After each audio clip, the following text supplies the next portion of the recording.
The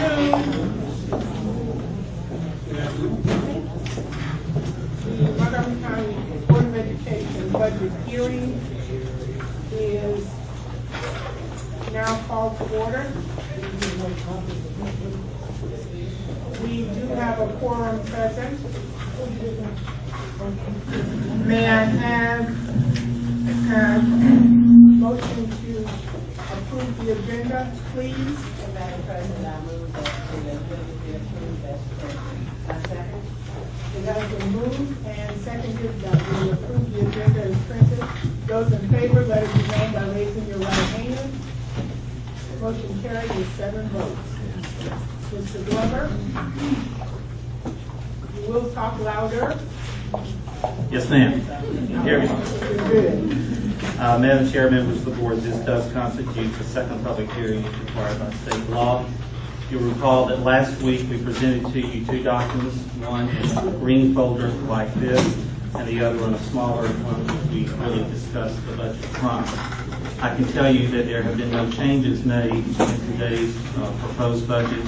For members of the public that are here, if there are anyone that wants a copy of this small document, I have a few copies on the table back here. And if anybody has a dying desire to have one of these, I have those upstairs. All of this information, however, is on the website. So you can go to our MPS website, go to Departments, Finance, and then Documents on the left side, and then select Budgets, and all of this is there, so you can find it. I'll just simply make these comments. The only persons that I heard from, talked to, were a couple of board members since last week. MCEA representatives, and that was it. And I will just clarify one thing. There was something in the paper about an increase in the board's memberships and travel. It was really due to the fact that you chose to join rejoin the National School Board Association, so it was not an increase in travel. With that, I'll be glad to answer any questions you have or the public has. Board members? I'm sorry, Ms. Burns? Mr. Glover, Yes, ma'am. I think that we spent a lot of time, Robert and I, talking to you about the custodians, and we have since then, I've talked to you on the phone about the custodians, and I know the superintendent gave us a list of those who were non-renewed and all of that, and it's 22 that were non-renewed. But these groups are operating with too few custodians. And I think if we have money in our funds, these are people that need the money the most. They can't pull up stakes and move the crapper to the preferred community. But the teachers could do that if that was the situation, but I just don't understand how we could really do what we're doing to our custodians.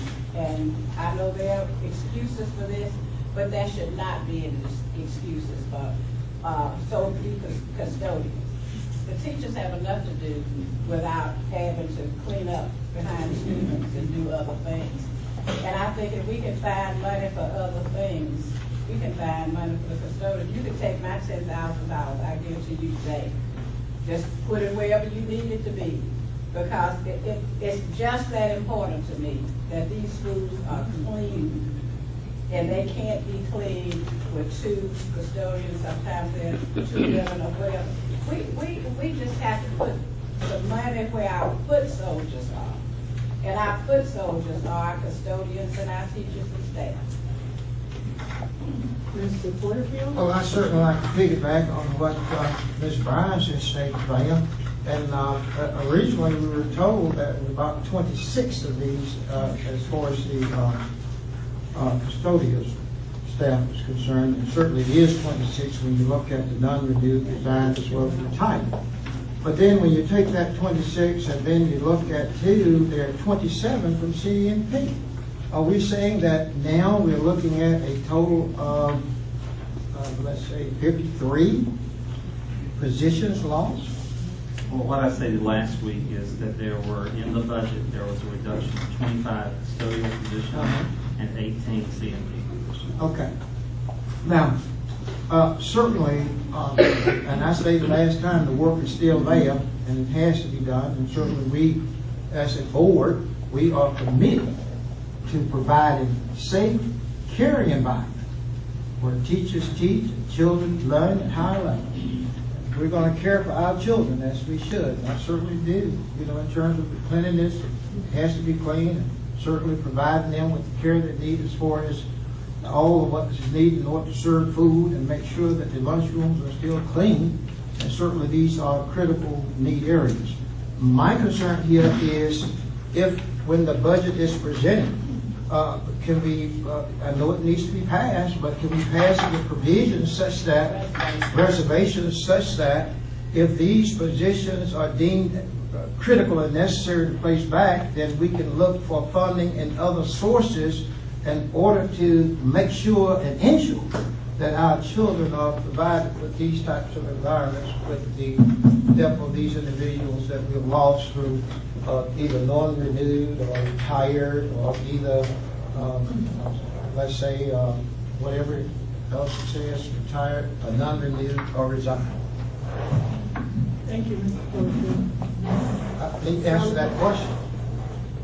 Well, my response would be simply this. This budget, just like any other budget we've ever had, is simply a plan for the resources that we've available, how we can best use those funds. There are always adjustments in the budget throughout the year.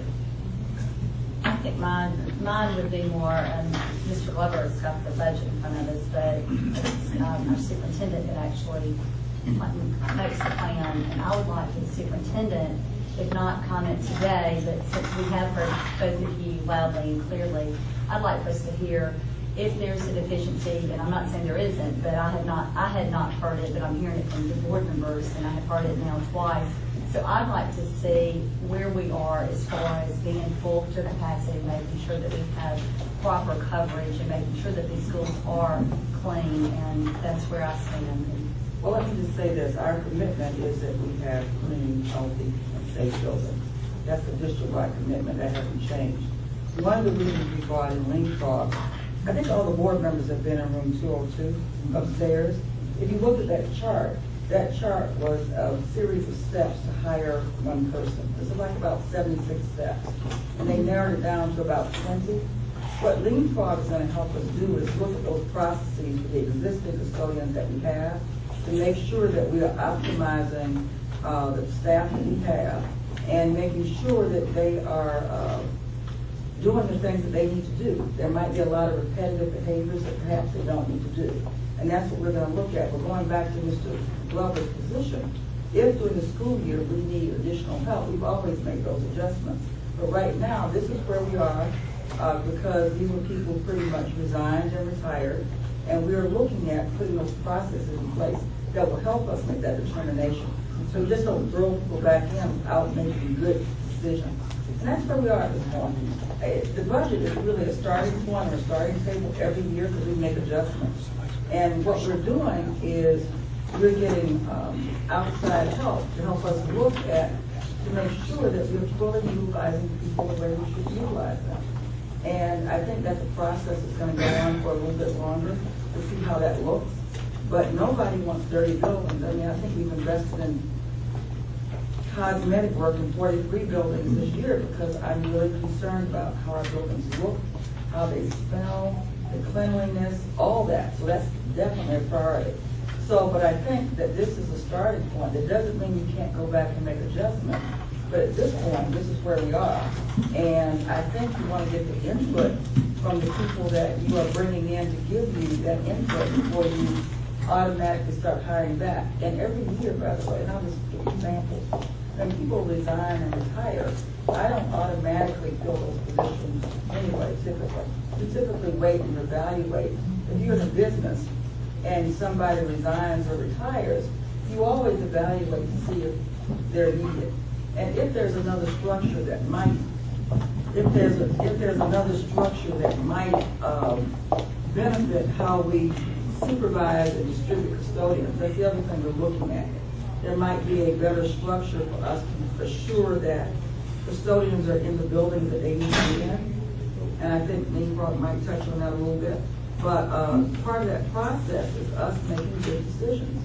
This is not about us trying to eliminate or make our buildings dirty. It's trying to make good decisions about who we have in the buildings, what they're doing, if the processes are the best things they can be doing, just like in HR, all those steps that you saw. I think Melissa, you probably the only one that didn't see that chart.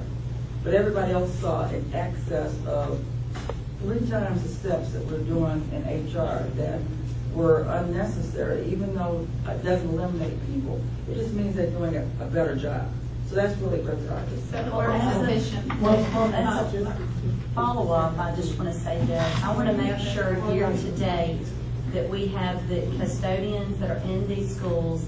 I want to make sure, because I hear what these board members are saying, so year to date, I just want to make sure that we are fully staffed to what needs to be to make sure these schools are clean, because that's what I'm hearing from the suppliers. What we have to do is redistribute them to the proper schools, but in terms of the numbers that we've been given, we are adequately staffed based on numbers and the formula that we're using.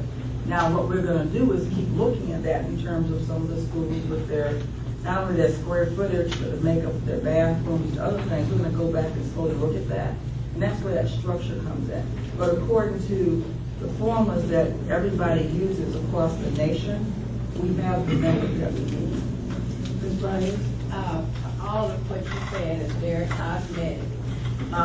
Because number one, you said they retired or resigned, but and it's non-renewed on here, which meant that you had the choice of non-renewing or renewing.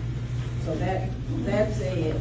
I don't know whether some of us go to our schools or people call us, but I know for a fact there are some dirty schools in the system, and you have just cut arbitrarily by not non-renewing, and you saying people resign or retiring, and all of that is not true.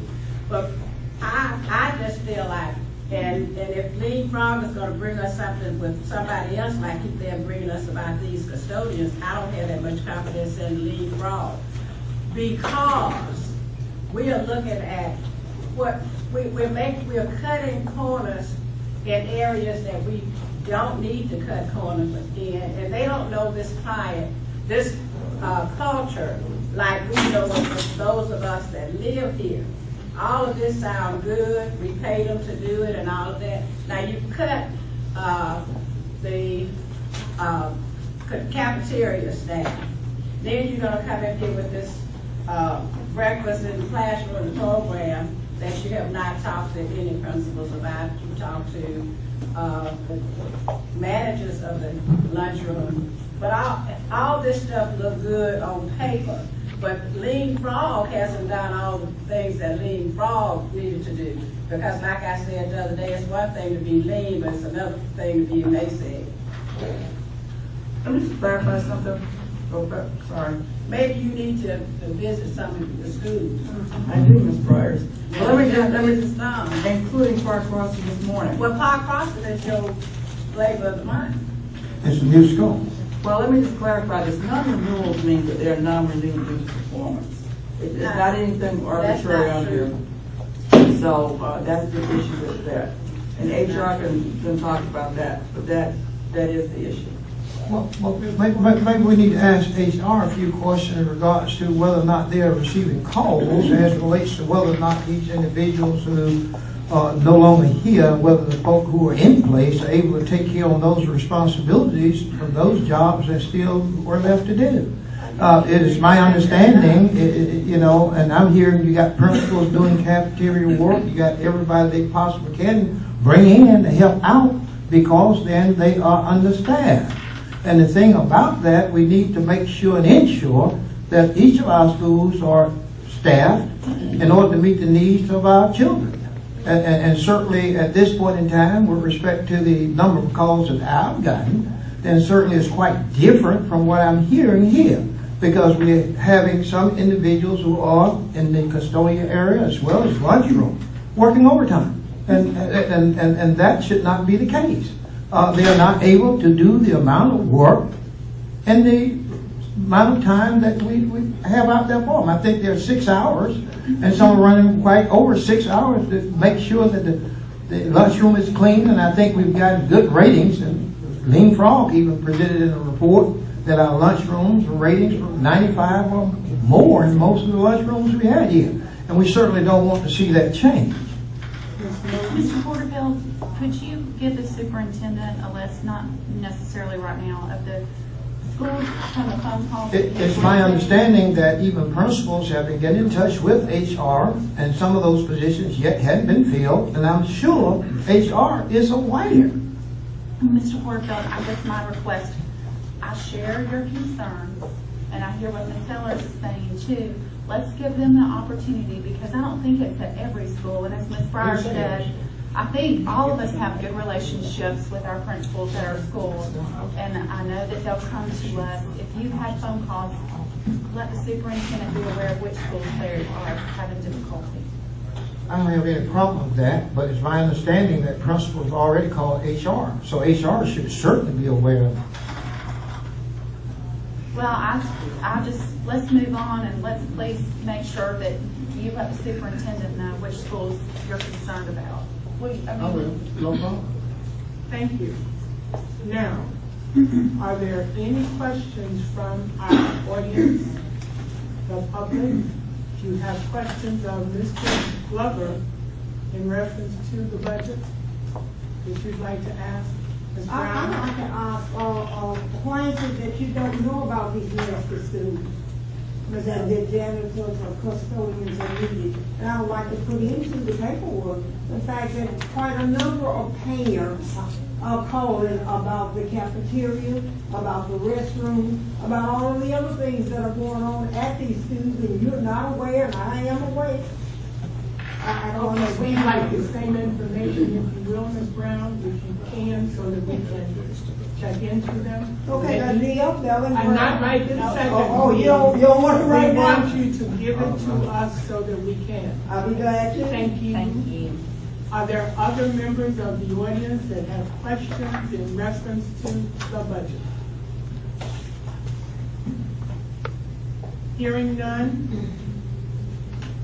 Thank you for the opportunity. Thank you, Mr. Glover. I appreciate you and your staff.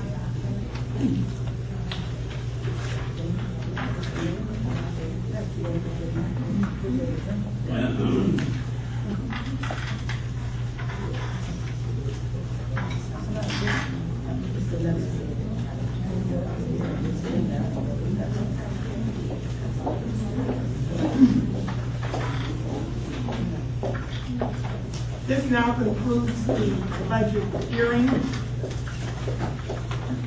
This meeting is adjourned.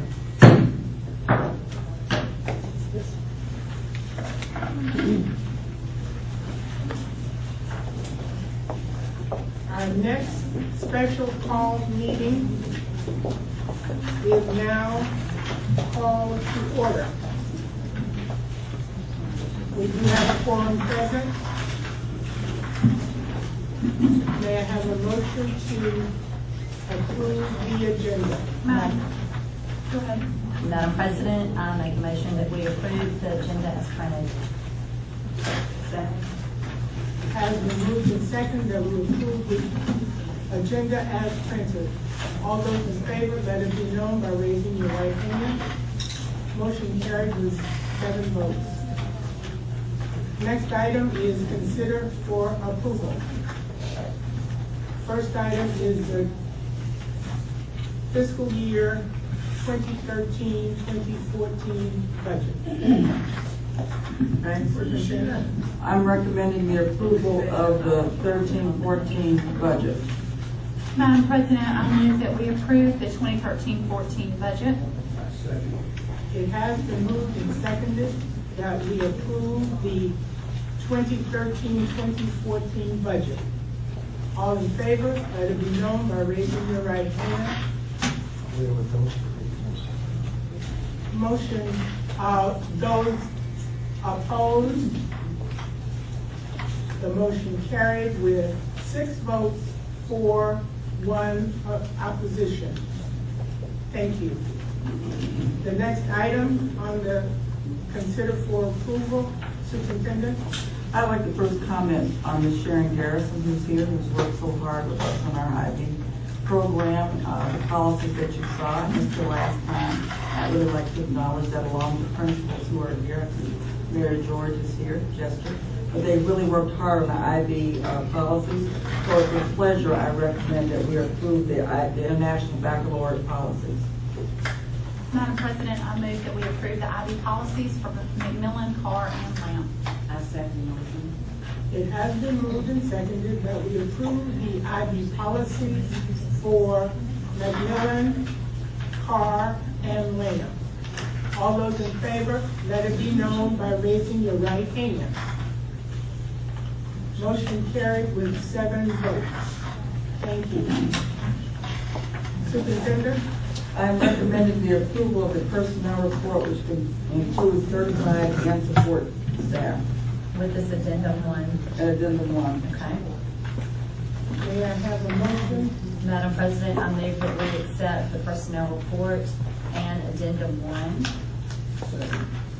It has been moved and seconded that we accept and approve the personnel report with the addendums attached, both certified and support. Those in favor, and the addendum, those in favor, let it be known by raising your right hand. Motion carried with 6 votes. I'm sorry, forgive me. All those in favor, raise your right hands again. Those opposed, those abstaining. The vote carries with 6 and 1 abstention. Thank you. That concludes this meeting. May I have a motion to adjourn? Motion to adjourn. It has been moved and seconded Davis right here. that the special call meeting be adjourned. Those in favor, let it be known by raising your right hand. With the motion carried with 7 votes. Thank you.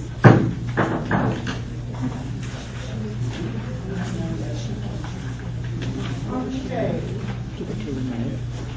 We will now move to the next stack.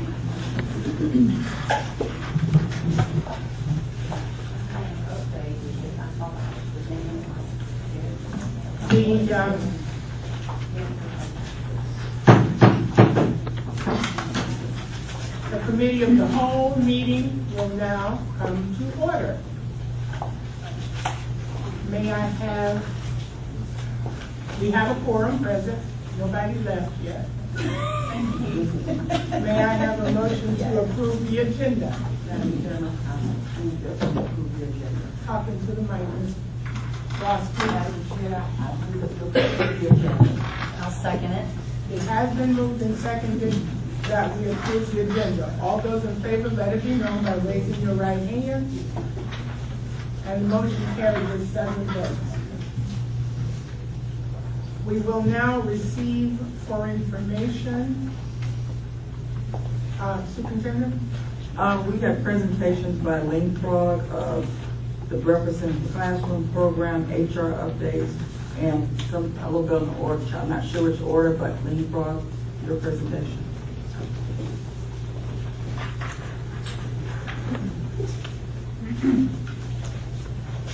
Good afternoon. Good afternoon. My name is John Higginbotham. I'm with Lean Frog. I'm going to speak for just a little bit about the Breakfast in the Classroom proposed project for the Montgomery Public School System.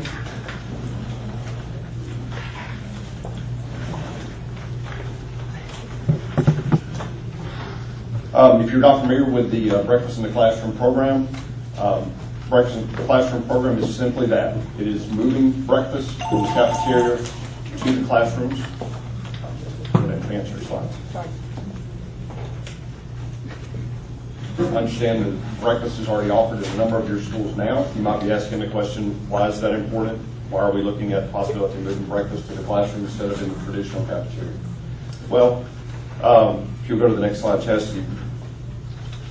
We all understand the importance of breakfast.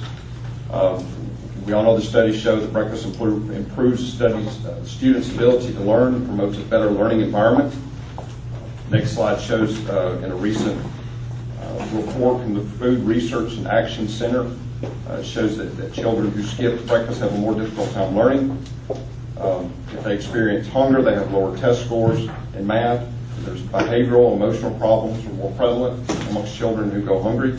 Undernourished children have a poor cognitive skills when they skip breakfast as well. Breakfast in the classroom eliminates some of those excuses that students give for skipping breakfast in the morning. If you've got kids like me, you understand that sometimes you're in a rush to get out the door.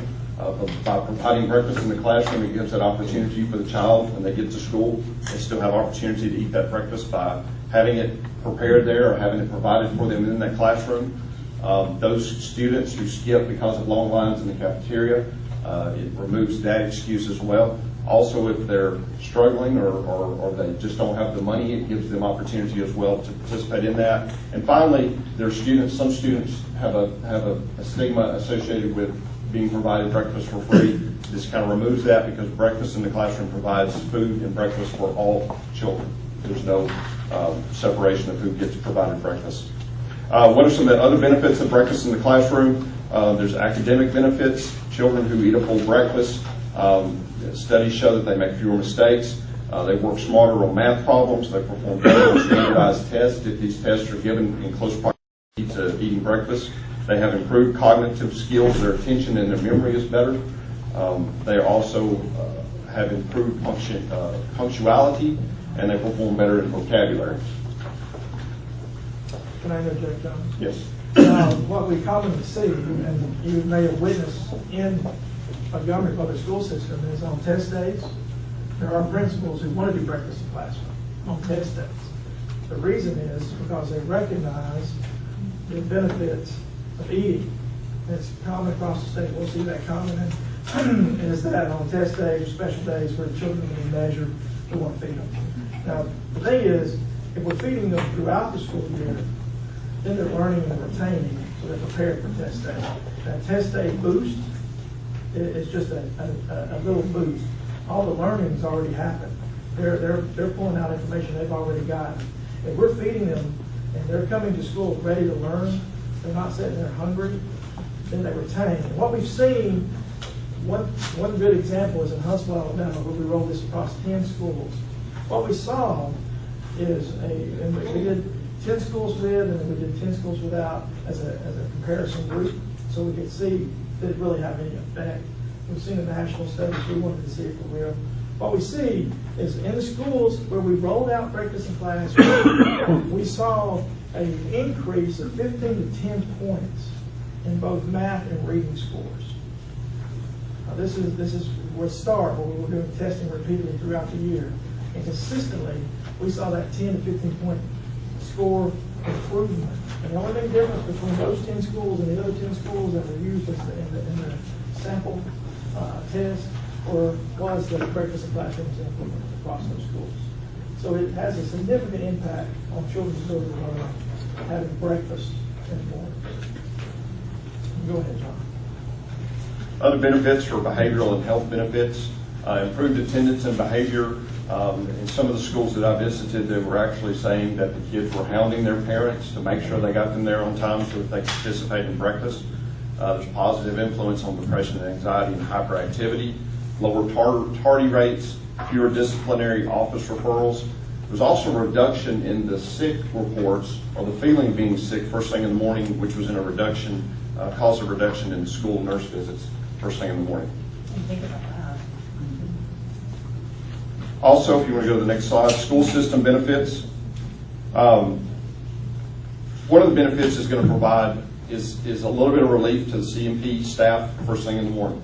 I know it's a topic we've been discussing.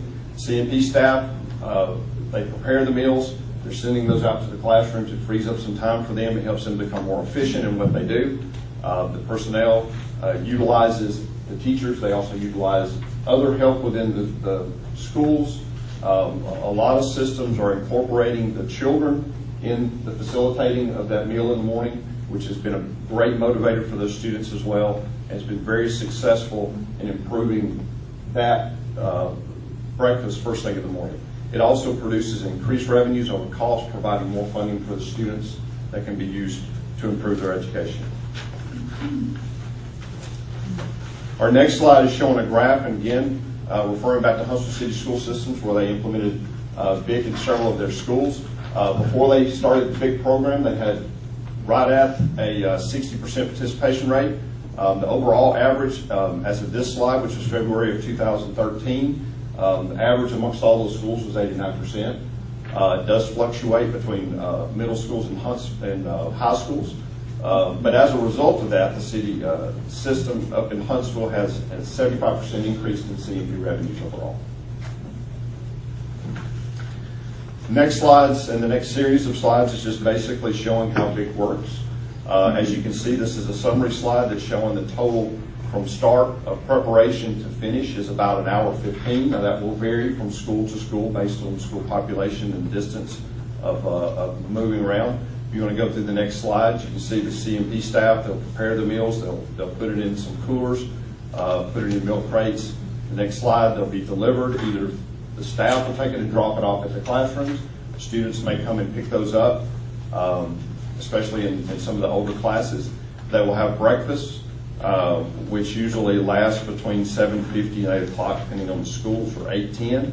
So they have about 20 minutes first thing in the morning. Now this time is spent by the teachers to take roll, to get the kids ready for studies, ready for class. So this time that they spend eating that breakfast is also utilized a second way, so that there's no lost time in the amount of education. When they're finished with that, everything is provided. They will take a roll, and they will take participation rates for that. That'll be logged and sent back to the CMP staff so that they can log that into the computer systems. A good way to validate that, to make sure that everything is on the up and up, and double checking that, is by cross-referencing that with your iNow system. Again, next slide, they're provided with everything they need as far as cleanup, trash bag. Again, a lot of times that's assigned to the students responsible for cleanup. They get that cleaned up. Everything goes back in the cooler, ready to go back to the kitchen. The trash goes out of the hall, it's ready for pickup and disposal. And then everything comes back to the kitchen. If you want to go to the next slide. Kitchen wraps up. They'll do some prep for the following day. Everything goes back in the cooler. That can be returned to the cooler, and then they're set up and ready to go for the next day. What's the proposed BIC plan for MPS? From this point, the proposal is to begin implementing breakfast in the classroom for the elementary schools listed below. So would this be a pilot with these? Yes, this will be somewhat. Only about 14 of our 30 elementary. 15 of the schools. And some of our bigger schools. Are you finished? No, ma'am. That's okay. Go ahead. Also, in these plans, in these schools, we'll be developing specific plans for them. We've done some preliminary legwork, just kind of getting our eyes on the ground, just so that we can start developing the proposal for that. As you can see in this next slide, the benefit to the system itself, if you're looking at a 90% participation rate across the 15 schools, you're looking at an increased revenue over the cost of somewhere in the neighborhood of $345,000. May I ask a question? What does IMP stand for? Participation percent IMP? Improvement, well, we improved it to 90%. Right now, your participation levels in those schools are pretty low. I don't have them all memorized. Could you comment on mine, please? Okay. Right now, your participation rate at those schools is anywhere from 30 to 50%. So we're looking at seeing an improvement. Literally half your students aren't eating breakfast at the school. And these schools are all 85 to 90% reduced free, meaning that those schools have it available for them. They just aren't able to eat based off of the predicament in the morning. Thank you.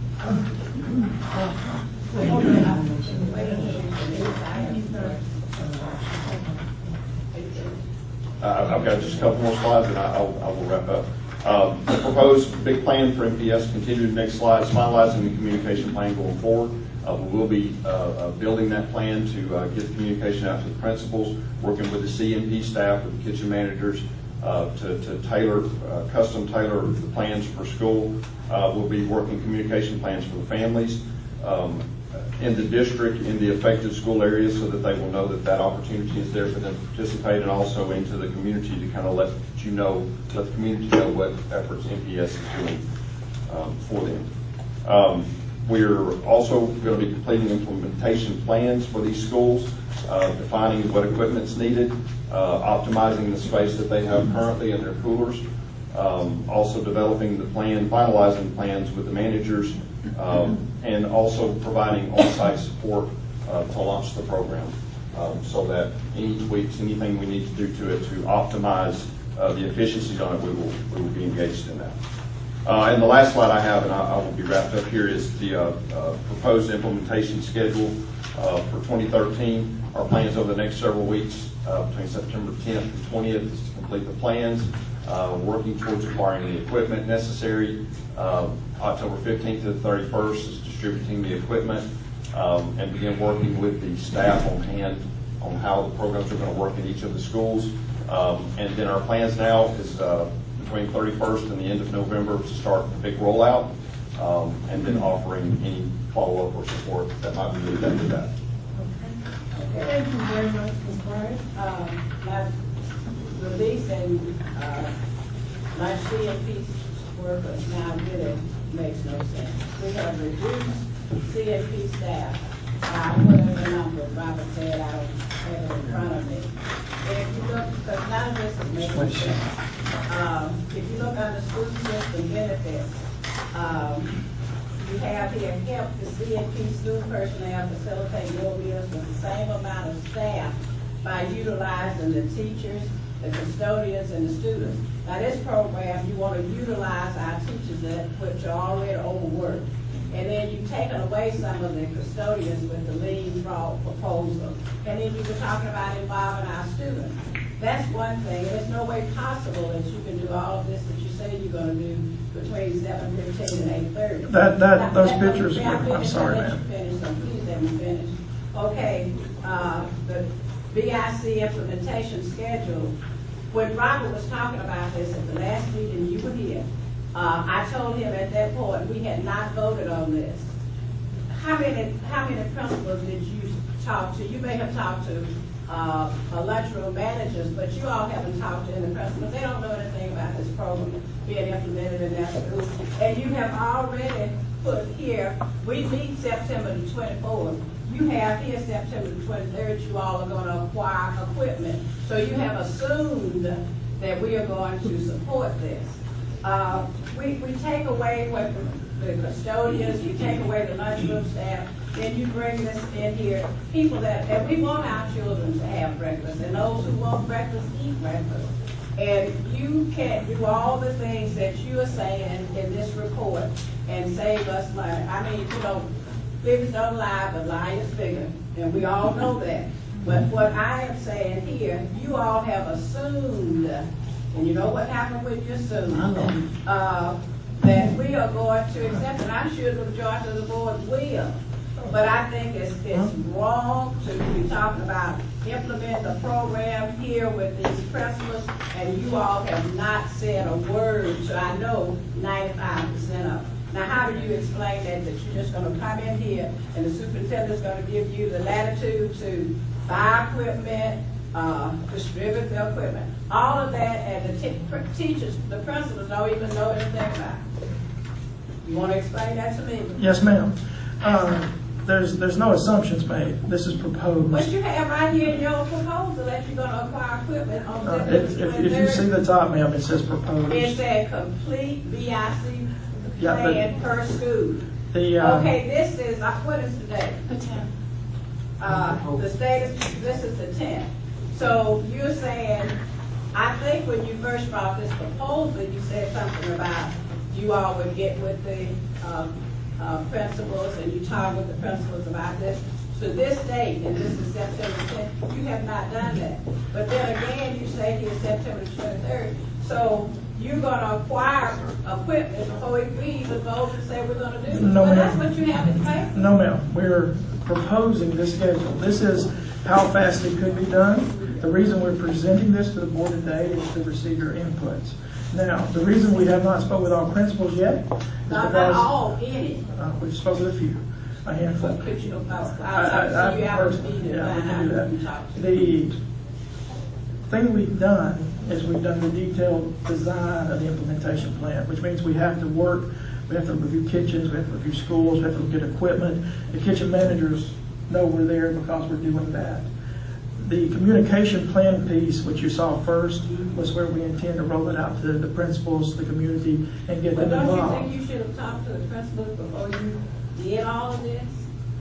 Wouldn't that be a proper step to take? And here you said cafeteria staff should transport breakfast from 7:40 to 7:50 a.m. for schools with approximately 22 classrooms and 400 students. There are a lot of schools on this list that have more than 22 classrooms and more than 400 students, and you haven't even talked to them about it. What we were providing there is an example of where it's being done now. One example where we're servicing 22 classrooms with 400 students. But I know one on here that has 41 classrooms. Well, we're not and saying- 815 students. We're not saying that that is an That's example of the first one every on the list. single school. We're saying this is an example of how it would work and the time it takes based off of what we've seen in the past. That's what we were showing. Now, as far as this schedule goes, we are partners with MPS. We can't commit to dates. We were showing mainly how fast it could be done. Again, it's as proposed. The intent is for you to review and to understand really how long does it take. Maybe But for the this first step, presentation. The first step would have been to at least get your principals involved in this. The superintendent makes recommendations. She doesn't call all the shots. We have to vote on it one way or the other. And I just think that we are not treating our staff correctly as far as the custodians. You're taking the custodians away from us. You're taking the lunchroom workers away from us. But then you're going to pull out this program where you got to do all of this. And in schools where they have really small children, who's going to be pushing these pots around and these containers around and all that? You don't, some of the lunchrooms are not really as clean as they should be. And then you're going to take this food into the classroom where you're going to create more roaches, ants, and clean up. So if we're going to do all this, or if we had anticipated doing all of this, we should have left our staff where they were, and then if we didn't need them, get rid of them. The process, as outlined, compensates for what you're saying regarding the food and how the disposal of the trash occurs. It is not left in the classroom to accumulate pests or other things. The process is very simple, and it's outlined in the presentation about placing a garbage bag goes in a container, it goes into the trash can. It's all process is how it's handled. That's how we're more efficient. It's through process. It's not through labor. Can I address the custodial, some of the things that's been said about custodial? Do you mind if I finish? Go ahead. I don't mean to be. I'm going to Cutting you off. When we did the original assessment, we reviewed 43 locations, okay? At that time, using your standards that was being used to review schools internal to MPS, we had only 9 schools that passed. There were 6 that were substandard. There was 28 that were unacceptable. The cleanliness issue has been a cleanliness issue. You were staffed significantly above most. Well, no. According to APPA, according to the Association of School Business Officers, just every national measurement there is, you were overstaffed from a statistical ratio of custodials per square foot. Now, instead of just going blindly into that, we walked through 14 schools to see the equipment. Yes, we went to the ones that were the oldest and the ones in most disrepair as designated to us by the maintenance department. We toured those 14 schools, we reviewed the equipment, we reviewed the condition of the schools, and instead of going to the national standard, which was 28,000 to 31,000 square feet, which is a lot more than we're saying, we said let's go to 24,000, which is below, we're still below standard. I'm still staffing you slightly above. Now what we're seeing right now is in these schools, where in the past there was schools where you had 2 custodians you were doing fine with. Now you have schools where you were at 3 and now you only have 2. The issue is, right now, the second part, if you remember in our assessment recommendation, was that we needed to centralize the reporting structure for custodians. Right now, that's not done. So when there are people out, and I have been told that there is one issue right now, is we do see an increase in people out with illness and injury. When there are people out with illness and injury, right now, because we haven't done the centralization, which was part of the recommendation yet, that's being worked on, we're not seeing the ability to rotate staff quickly enough to address some of these issues. That's why you're getting the calls and you're hearing about those issues. You can't move with just one piece. It has to be done as a system to work together, these processes. So from the custodial perspective, right now, you should be able to produce a cleanliness of a level 2. Because right now you're around 20,000 square feet per custodian. The level 2 is very close to a hospital. The thing is, you haven't had the accountability and the processes in place to ensure you're getting the level of cleanliness. You didn't have them before we started, and you don't have them right now because we haven't rolled anything out. All we've done is said, let's hold off on hiring these positions, because if you hire them and then you make these improvements, what happens then? You're going to end up hurting people more because then you have to let them go. So the decision was made to hold off while these process improvements were quickly implemented. Yes, sir. I have several questions here. I don't know, but it seems as though I think it's what's called kryptonite, and let's get bells with kryptonite or something, Superman and Wonder Woman. Because when I started looking at the amount of work and the time frame to get this done, it seems almost impossible. I think about where I worked, and the distance from the lunchroom to classrooms almost take you, and you talk about pushing something, almost take you 3 minutes. And here you carting food. Certainly there are some of our schools that are without elevators, and to get the second floor, I don't know how they're going to manage to get cars up there, but somehow I guess you'll figure that one out too. But when we look here at when we look at the CMP staff began preparing breakfast meals from 7:50 to 7:40. That gives them 25 minutes. And you're talking about placing the milks in the crates or whatever, the hot foods and the carts and things, and getting that ready just to transport. If you just 25 minutes to transport. We're doing some preparation the evening before it shows, and what we're doing there is the final prep, where we're pulling it out of the refrigerators and moving it. And then, when I look here and I see that now the cafeteria staff is going to transport breakfast from 7:40 to 7:50. It's 10 minutes. Now, I'm just wondering how many is it going to take? And you got milk, and you got the food items that you're transporting, and you got to transport it in 20 to 22 classes, and you've got 10 minutes to transport it from classroom to classroom in order to take care of 400 students. Now that seems to be, to me, 10 minutes to transport that much food to 22 classrooms. How many lunchroom staff members would you have to transport these items to 22 rooms? Are they going to have them all lined up in the hallway, and at 7:40 they just start carting them to the room?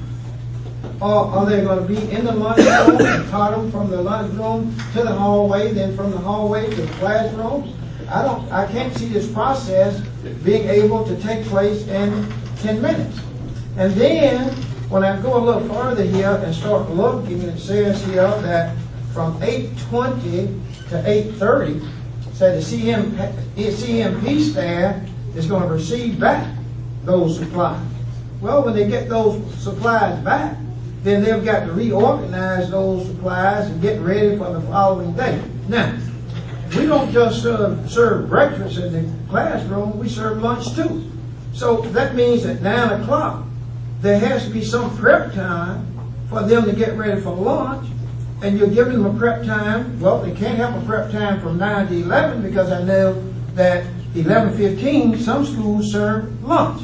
That means then within less than an hour and a half, and if cooking has to take place for lunch, that means whatever they're cooking and certainly putting it out there on the line for the children, you're going to have to do that in less than 2 hours. So what we're doing, it seems as though to me that not only you're putting more work on fewer people, but these people won't have time to breathe.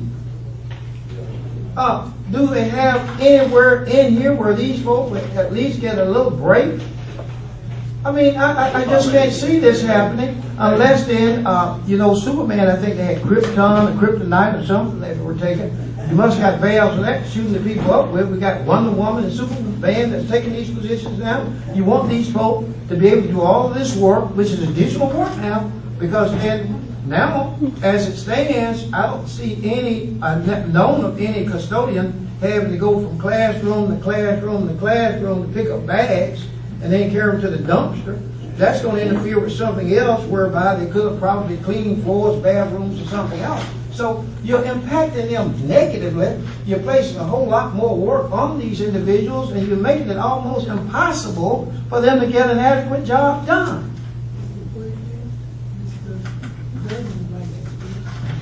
Let me ask you, this program has been in effect in Huntsville For over 2 years now. 2 years. And the timeline that you use in Huntsville is the timeline that you have in this, and here. that you're Yes, ma'am. presenting Yes, us, sir. And it's working up there? Yes, the pictures and the timeline we gave is actually us walking the process at MLK in Huntsville, timing them, and then those pictures are actually the staff at MLK in Huntsville doing the job. What's the school population? That's 400 at that school now, 22 classrooms. How many staff? How many do they have on staff as far as custodians and CNP workers at that one school that serves 400 children? I'm unclear on the custodial staff, but I do know the CMP workers, I think it's 400 to 500 at that particular school. Madam President, ma'am. Okay, and we've got to let them respond to some of the Oh, questions you're right. that I think that's Mr. the Frazier asked, and then your question. I can't respond to that particular staffing at that school, but I know it's running. We have to have some idea in terms of the ratio of the number of not only the CMP workers, but also the custodian staff, because they are involved too. That's an additional service that's going to be provided by the custodian workers. Huntsville averaged 28,000 square feet per custodian in Huntsville. Okay, so we're saying you at 24, you're still staffed at a higher level than Huntsville at 24. So I don't know the particular staffing at this one school off the top of my head. I do know the general figures for the whole district overall. It's around 28,000 square foot per custodian in Huntsville. Huntsville's around a little over 23,000, and they have very close now. And Alabama standards versus school systems. Now, to be honest, other school districts in the state that we've gone to are running somewhere from 28 to 38,000 square foot per custodian. Again, you guys are significantly below even the state systems that we put together. So it's not just paper and books. Can Ms. Drummond answer? So, oh, sorry. Okay. I was just gonna, I don't want to interrupt. Go ahead, let's go ahead. I'd like to hear from you. Okay. I'd like to hear from you. I was just gonna explain as far as what we observed. The proposal that we have here, and the examples of MLK that we observed is an example. of what occurred at that particular school. It doesn't mean that it's going to work at every school in exactly the same fashion. What will have to be done is working with the CMP staff at each individual school to custom tailor a plan that works best for them. Now, as far as optimizing the amount of time the CMP workers work, currently they're working between I think a period of time from 6:30 in the morning up until 8:20, depending on the schools and when they have breakfast. What this does do, the Breakfast in the Classroom program, is it does reduce some of their workload. It may increase it in one of the tasks in the preparation and the sending it out, but it also reduces the amount of time they spend cleaning up the lunchrooms. A lot of times in the elementary schools, they spend a lot more time actually facilitating meals to the children because the children are small. And what that does is it helps optimize the assistance of those teachers in the classrooms for that, and it reduces time. So, and overall, the CMP staff, it helps them work more efficiently at their tasks in order to better prepare greater meals, a greater number of meals for the children. Would you mind asking Mr. Porter's question regarding how after breakfast is served, how the lunch will be prepared? Well, the time right now, as I think John just said, right now you guys are working from 6:30 to about 8:20, just doing breakfast. What we were showing there in MLK, we're saying that the staff is done by 8:30. 8:20 to 8:30, it's the same amount of time. It's not increasing their duties. They're spending that time now on breakfast. We're just changing how they do the job. And it's actually lighter work. It's just a lot less work on them during that time frame. You got to remember this now. They may be finished by 8:30 and they can start preparation for lunch. But in this particular proposal plan here, they from 8:20 to 8:30, they're just getting all the supplies back to the lunchroom. It's coming back. And then, once it gets back, it's stating here that they began preparing and organizing for breakfast the next day.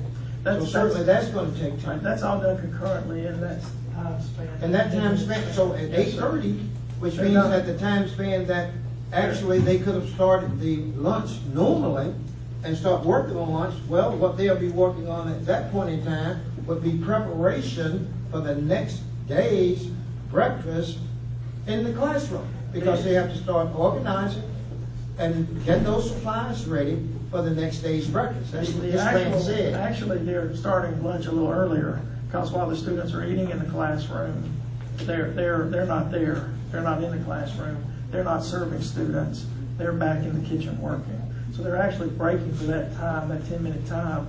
They've already got things going in the oven by that point. Okay, that's my questions. First of all, Mr. Porterfield did have a good point that I hadn't even thought of, but it's true. I know one elementary in particular that they don't have elevators. And I know working at one school, that is a haul going up those old stairs. Did y'all take that into consideration as to how, because I'm looking at some of these schools that y'all have, like Manley, Clump. I don't think Chisholm's 2-story. Davis is 2-story. Highland Avenue is 2-story. Highland Gardens, Seth Johnson is. How will they transport the breakfast upstairs in masses, you know? That will all be, that's all taken into consideration. Okay. The layouts of the schools, and again, going back, there's not a cookie cutter way to Right. facilitate it. So each school, you will have to facilitate it a little bit different. You'll have to tweak it a little bit. The transport of the coolers, that'll be worked out per school. Okay. But again, you're not necessarily moving a massive, huge cart every time. You can be moving small individual carts as it goes. So again, everything will be tweaked per school and per situation. So 2 more points, Mr. Porterfield. Okay. First off, could you describe, may I assume that it'll be like sausage biscuits? I'm thinking it's not going to be scrambled eggs and grits and that kind of stuff. It'll be very fast, compact breakfasts.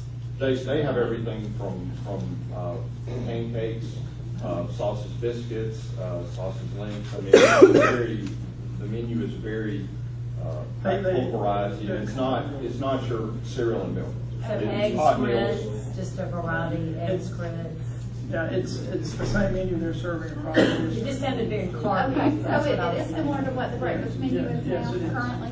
And then the next question is, how are they going to differentiate between your free and reduced lunch students and the paid There is no students? differentiation. All students receive free meals. That's what they say to everybody. So you're saying all these schools will receive, no matter if they're on free, reduced lunch or not, they'll get? Yes, ma'am. It also, it gets rid of that stigma that often our kids have. We have kids who are pre-reduced lunch, who don't want to eat lunch because of that stigma. Right. That gets rid of that stigma. Then why is it when there was one slide on there where it showed your increase in students, how come it wasn't 100%? Because students don't always come to school. Okay. Okay. And that's usually, it will mimic your, in elementary school. Attendance, right. In elementary schools, it mimics attendance. In middle school, it's a little different, because there you do have students who. Choose just not to. Yeah, they choose not to. And what you see in the Huntsville chart, if you look at it. I was trying to find it. You'll see that there are a handful of middle schools, I'll go back, Chastity. The chart you were, the bar Yeah, is chart. it that color? Yeah. No. That, The ones that are low, uh-huh, here and here, right, those are middle schools. okay. This is, the proposal is what, oh, go ahead, I'm sorry. I'm finished, thank you. This proposal is just for elementary school. For these Well, we're ones. saying to pilot it in elementary. Now, elementary school. And you want a significant sample size to get a diverse population. Again, in Huntsville, we chose 10. Here, we were choosing 15. That's slightly more, but the reason was because your system has more schools. Let me ask this question. You sampled with Huntsville, Pittsburgh, did your pilot program, did 10. How many has it increased in that? This year, they're moving to high schools. They added Butler. In 2 years? What about the middle school? Did they not try the middle school? The middle schools are in that one. Okay, so they did the middle schools and the elementary schools first. And then now they're going to pilot the high school. Yeah, and we're doing it a little different. There, we're calling it breakfast after first bell, because what happens with high schoolers, they don't eat. They don't want to eat in the morning. I don't know, you've probably had teenagers at home. They just don't eat in the mornings. But by the end of the first period, they're starting to get hungry, and if we provide it to them at that point, we're seeing significant participation rates. Now, you're not seeing 90% again. You're seeing more like, and of course, at your participation levels for breakfast at your high schools is low. It's probably around 20% to 25%. You're seeing, in Butler, for instance, it was around 20 to 25%. This year, we rolled it out. It started this year. And we didn't roll it out this year because the team knows that they're doing it themselves. We want to teach you how to finish, not do it for you. But they hit, I believe it was 65, 66% participation the first few days of school at a high school where they rolled it out. So they saw about a 2/3 increase overall participation at high school level. Any of those schools that you had, did you have, let's say, second or third levels to those schools? Yes. That were pilot. How did you guys get the milk and Can we everything? get those kind of answers at a later date? No, I want to now while he's here. I want it now. Go ahead. We have elevators that went within the school. The same way right now you would move things up and down. If stairs are required, if it's not elevator, well, we have to pack the lunches smaller. We don't use the same type of apparatus that we go downstairs. We do smaller classrooms, smaller lunch size, that kind of thing. Reduce the weight. Mr. Dean? Yes, it may help. I know breakfast in schools is not a new concept. It's been around literally for decades. As normally in Alabama, we're just now figuring that out. And in the schools that I've seen and the statistics I've seen, that where it is already implemented, it mirrors what you're saying here, the performance at the school is much, much higher for the children who are having to deal with hunger. I think we can discuss till the cows come home how it's implemented. I think we just need to determine whether it is a program that should be or could be implemented, which I think we're well past needing it to be done. And I think we can figure out how it can be done at a later date. As you say, each school is different, so each school is going to implement the program differently. So, but I think as an overall concept, I think it's a great concept, it's well overdue. One final question. Where will this, what company will be providing this? I know our school system itself, who's going to benefit from that? I mean, where is the school coming from, these containers? Suppliers. No, the suppliers would be, we would recommend you use that for open bid. We could do open bid for suppliers. We wouldn't, we're not saying they come from us. As a matter of fact, we were going to suggest that you guys buy that yourself. There's no reason for us to manage that. We want to help you implement and work with your people. We don't sell stuff. And some of the natural managers think that we're going to hire more people. They say they're going to get more help. So. Well, again, you got to keep in mind, as we, depending on the program, we increase revenues and we increase money available. We find money to pay okay. Well, again, it has to be within the budget, but you all gonna be, you'll be there beside, helping them and showing them, leading, guiding, and planning, showing them the way. when we implement, we have people on staff at that school during that first week of implementation, and then over the next 5 weeks, we have people here to support the implementation. I think they probably will move between schools at that point, just so we have one school forward. Can you talk in the mic so I can hear, because I'm going to a group meeting and I need to. One other question. At that point in time, Apologize, ma'am. at that point in time, when you are going through the process, and if you recognize that there is a need for more or maybe less individuals to do the work, then that recommendation is going to come from your group? Yes, sir. We don't have a predisposition. Okay. We're looking at what it takes to get it done. Okay. We didn't come in with, we're gonna go do this and have a number in mind for Montgomery. That's not how we work. We look at true comparisons, we look at your true needs, and we see. Right now, with the custodial side, you're feeling some growing pains because those positions weren't put there, but there's been nothing else done to support it. So that's the growing pains you're seeing. We got to get that next piece to support it going. We need to change the reporting structure. We need to get where they can be held accountable, where people can learn and be developed and trained properly. That's not there now. So again, what you're faced with is, do you hire those positions in just to turn around in 6 months and say, well, you know what, we don't need them anymore now. What we're going to do, which creates a very negative impact to the community. We don't want to do that. So it's an understandable decision to decide not to bring those people in and implement these things. But again, no one was gotten rid of. We didn't get rid of anybody purposely for this reason. It's just a matter of preparing and putting in those processes. We need to do it quickly. That's what I'm hearing just tell me today, is that those processes need to be done quickly. Are there other questions from the board regarding the breakfast in the classroom? Okay. And our next item is the human resources update. We're really doing the reorg review, human resource reorg review is kind of all the same thing. We're not talking about the map you saw in the office yet. It's not finished. Stage one. We want to go there, so good afternoon.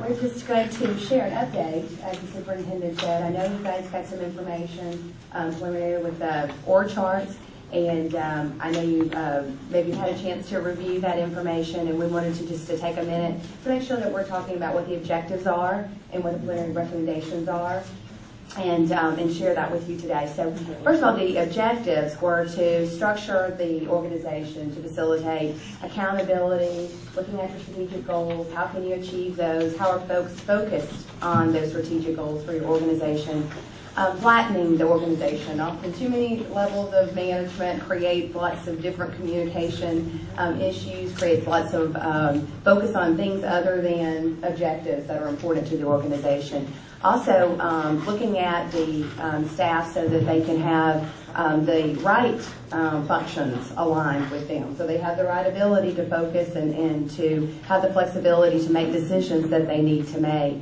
that are best for the district. And adjust the span of control where needed. If someone has too many people or too many complex functions reporting to them, that creates a lack of focus on something. Something has to go, or you focus on something else. So we look at span of control. As you guys have been talking about, the cost savings that have been brought to you as recommendations, we want to be sure that you're able to lock them in and expand them, and you have focus on that. So you'll see some focus on that. And the best practices that we see in industry and other high-performing school districts, we wanted to take that into account and see how can that be applied to your district. So what we do first is we start with benchmarking, looking at top performing both academically and financially performing school systems. And you see a few names up there that you might be familiar with.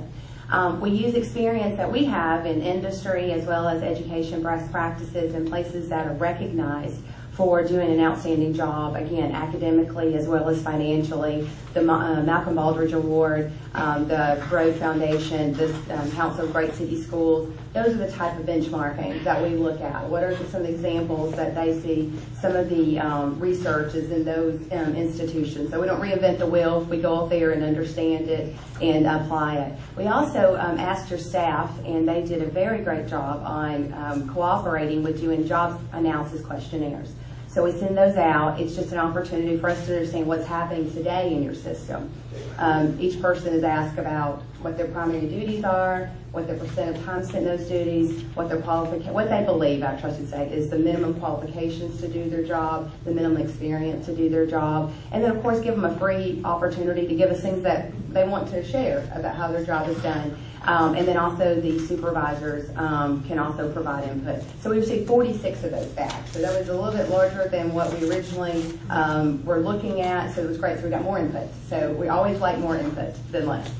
The next screen is the proposed org chart. And again, I think you guys have seen this more than once. There has been some revisions from the first time you probably saw it to another. We wanted to work for your organization, so we don't have like one cookie cutter idea about what it's supposed to look like and expect you just to make that happen. But it does incorporate a few positions that might be different, or they're called different things than what you are accustomed to. But we did try to organize it into basically 4 legs under the superintendent, so that there's function lines where you can understand how these functions are working together and supporting one another. The next one is, go ahead, is the chart under the Chief Academic Officer. As we know, that's a very important role, and when we want to know about what's going to happen, again, we took the job analysis to understand how you're functioning today and tried to be sure we incorporated those positions and those activities under here. You'll see directors and coordinators as well as specialists. We stopped at the coordinator position because that's where your leadership is being done and your accountability, needs to lie. But you can see a better draft of that. Chastity, I just want to mention, to go back one, you aren't using, maybe getting to the assistant superintendent now. Go ahead. Yeah, go ahead, and I think she's probably talking about that first one, right? That's exactly right. Some of the major changes that you see is the replacement of the cabinet level positions instead of assistant superintendent. You see the word chief. It's a title, but it's definitely more progressive in saying that we're running this, like this person's in charge, and these are things that they're focused on strategically for the organization. So it is a title change that I know you probably noticed right away. It does create clear lines of authority and accountability. So there is some expectation, even in that titling, what am I responsible for and how accountable am I for the district for running this entire operation, not just a portion of it, and how they work together. It will facilitate cohesiveness and connecting the positions. You saw the job goal, as well as detailed job descriptions that we provided, showing how they're connected to the plan, to the goals, the objectives of the organization, and everyone would understand that by having consistent focus on that and their job goals focus on that. Clear understanding of what departments. There were some opportunities in some of your departments. I know you had some vacancies, so you've moved things over and had someone managing them. Well, you really want to get to making sure that the functions that work together are together so they can communicate well about where they're going. Again, clear lines of communication with the superintendent, the department. You know that chain of command, you know what's going to focus where, and then that cabinet can meet and understand too what's going on in other departments and create a better communication with the superintendent. And then again, we're going to go back to this focus on improving efficiency. You got to have the leadership in place to drive that, these cost savings, these reductions that we've been talking about. You need the right people in place to facilitate that. At this point, the next steps about where we go from here is we're looking for your recommendation to proceed. Looking at this matches what you believe is a good structure for your organization. Each position then would be costed, I call it, looked at market analysis, how much is this going to cost, because I know that's a key question, and also look at that aside what you have today. And all I have is those leadership positions, folks in leadership, and I'll be able to get a total compensation cost of that, and we'll compare it to see if it's an increase or decrease. It's all about how you compensate today, so we don't know that until we do that analysis. We also will look at the job descriptions. I mean, some of them may need more work. Some we were limited. We did not talk to people. We did questionnaires. So sometimes we'll need to go back and interview folks and understand detailed work that they do. We may have to observe work. That's possible. Or you guys may have some input that you want to be sure is incorporated into the detailed job description. So we would do that. And then you would need to decide as a district what positions you feel or where you map employees to, or post new positions as appropriate. We're handing you an organizational structure with all the tools you need, ideally, to put it in place, and then you make the decision of how you implement. So. We have gone, since I've been on the board, we have changed back and forth, assistant superintendent, director, chief of staff. Okay. And all that. And I'm looking at, it's almost like this position, the chief business officer was written for someone specific. Who did these job descriptions and classifications? My staff did, myself and my staff. Yes, ma'am. And is there any reason why some you have a master's degree, some you have a business administration and finance degree and all of that in a number of years, some 3 years, some 7 years, some 0 years. I mean, how did you come up with that? We came up with that based on the complexity of the duties that were needed and the ability to perform the job and what years of experience someone would need to perform that level. So, and you'll find some consistency.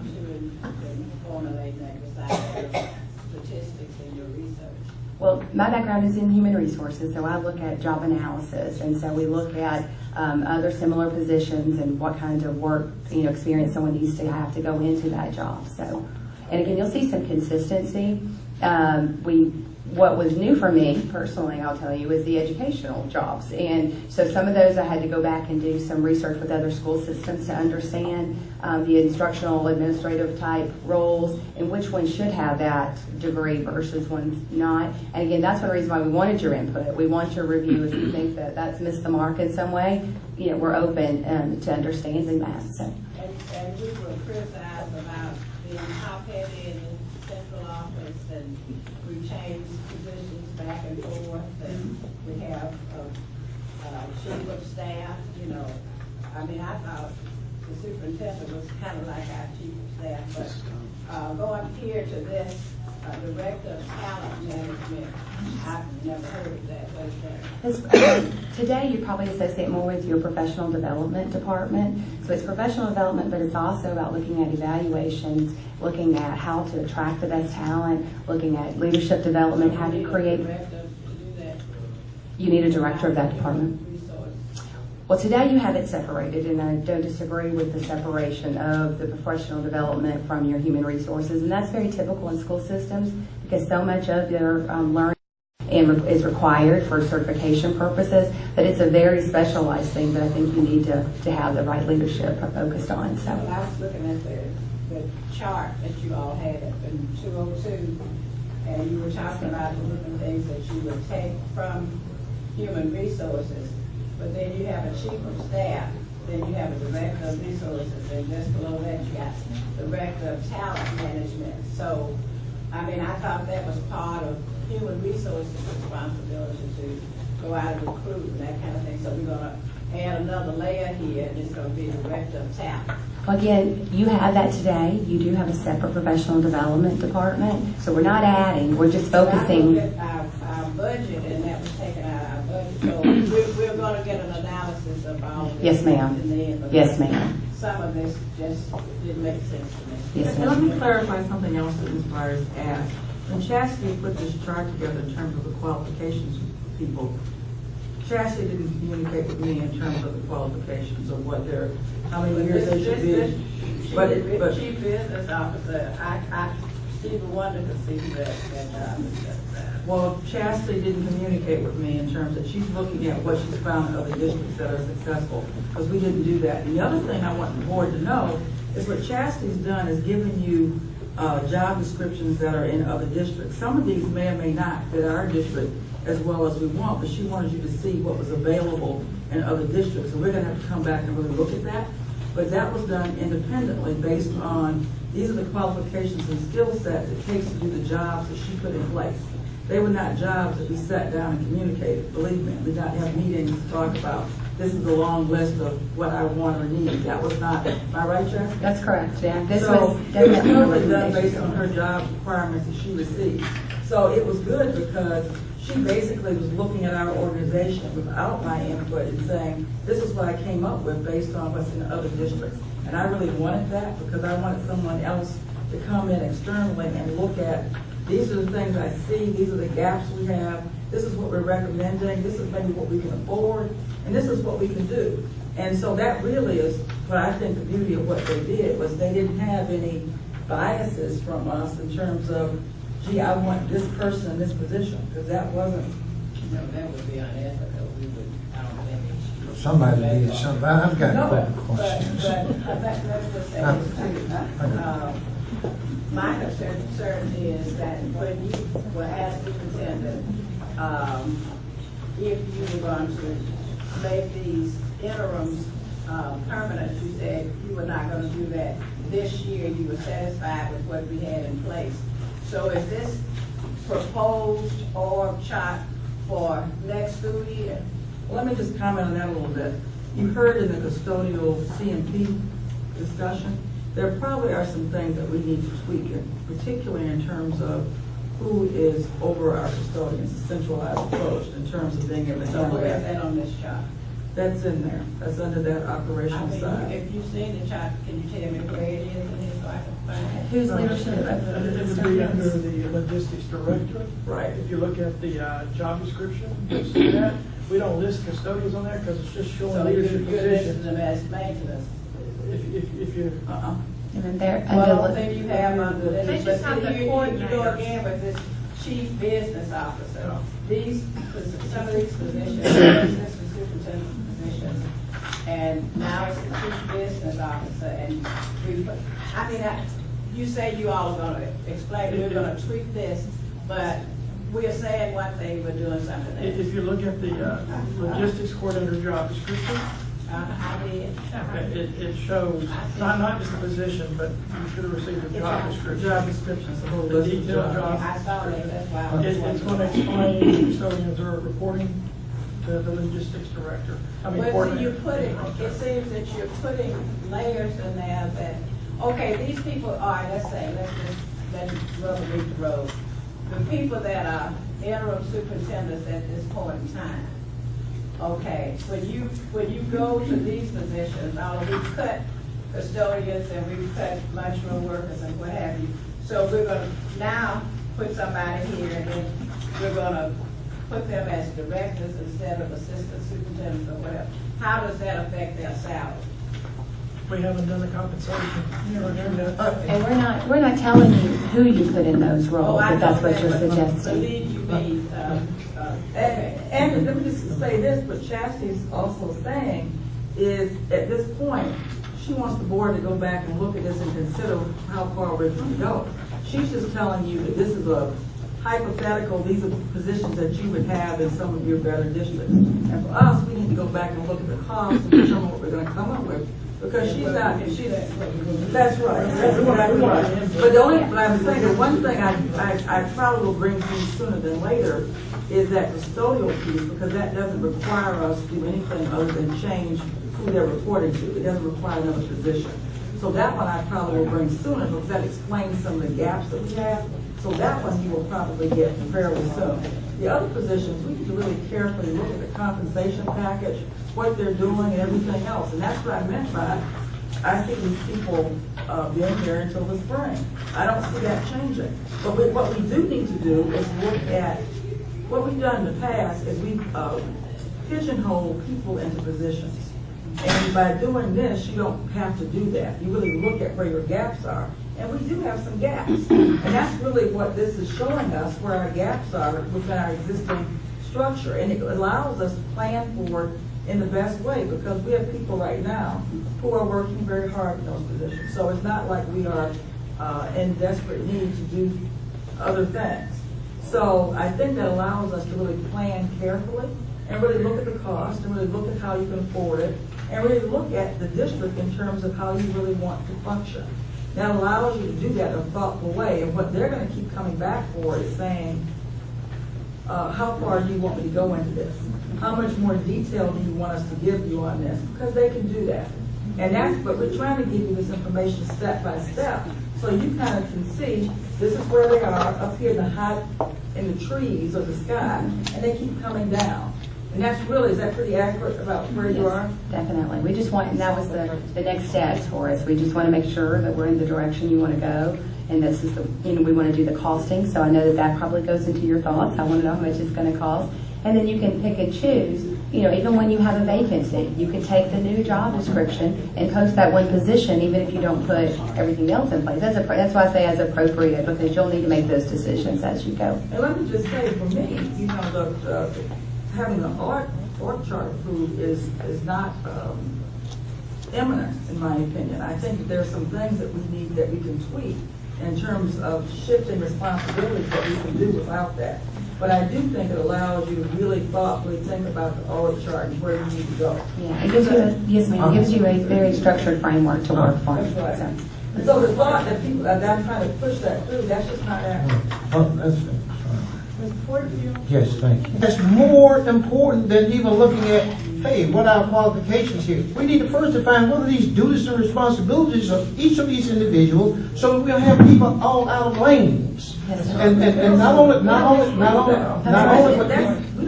haven't finished. I haven't finished. We're agreeing with you. Well, I'm glad you are, because I'm glad you are, because I hope when we get this organizational chart here, as we work on this one, this will be the last one that we have to deal with, because I think I've seen about 12 or more since I've been on this board.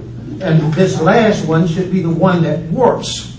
Now, it is also my understanding that you guys did Mobile.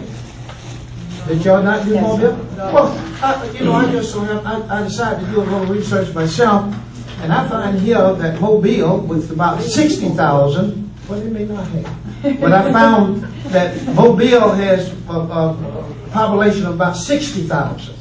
But when it comes to, when we look at the central office staff, in terms of the numbers of individuals that they have actually as a part of that central office staff, they only have 15 positions. When I look at these, I'm looking at 32, 34 in the central office. That is a little bit max in regards to what those needs and responsibilities I see that needs to be in place. Now, when you come back, this is what I need to see. This is what I need to see, personally. I want to see clearly defined duties and responsibilities of each individual that's listed here as a part of this org chart. Duties and responsibilities. No overlapping of duties and responsibilities. And then held accountable, each individual, for whatever those duties and responsibilities are, those individuals need to be held accountable for only those duties and responsibilities that they're hired for, and not shifting from one lane to the next lane. Okay? Now, as far as the goals are concerned, then certainly y'all are working for the same goals, that is to prepare children for life. But to specify each of these goals individually with respect to those positions is something I want to see.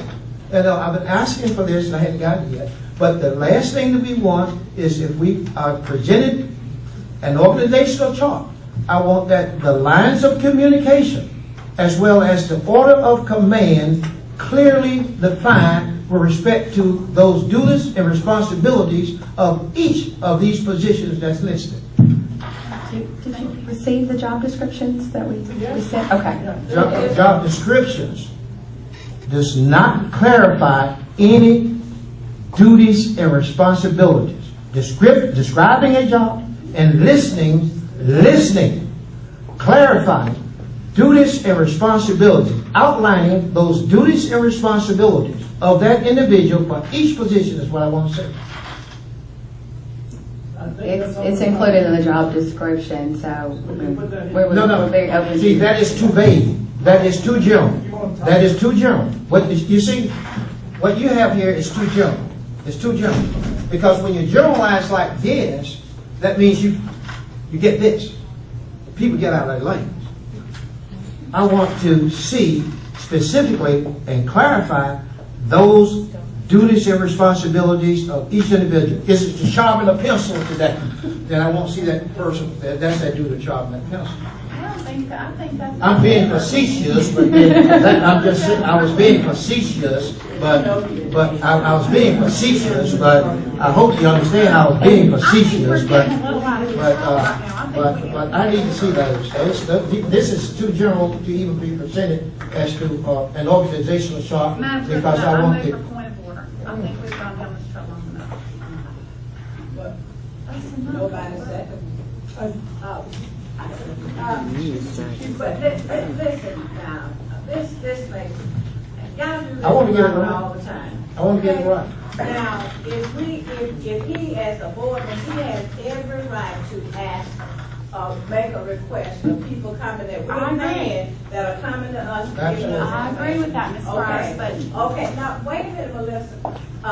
If he's saying, and he is absolutely right about human resources, to make a vague and generic statement like what's in here. If that person is responsible for transportation, the scheduling of transportation, then under that director of transportation, it should say scheduling of transportation or whatever.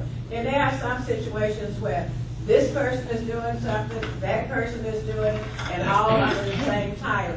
He was being facetious, and y'all know that when he said sharpen a pencil, because they don't do that in elementary school. Absolutely. But this is the time to get the information that you need, and I don't have a problem with that. And the one thing we've got to understand, organization is the key to success. If we don't get the organization right, then we're not going to move, and we'll always be faced with problems with respect to being systemic and systematic.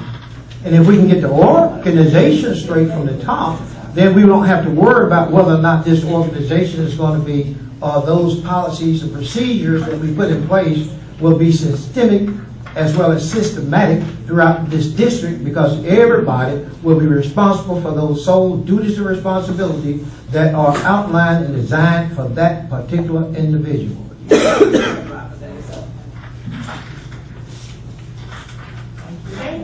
Thank you. Thank you.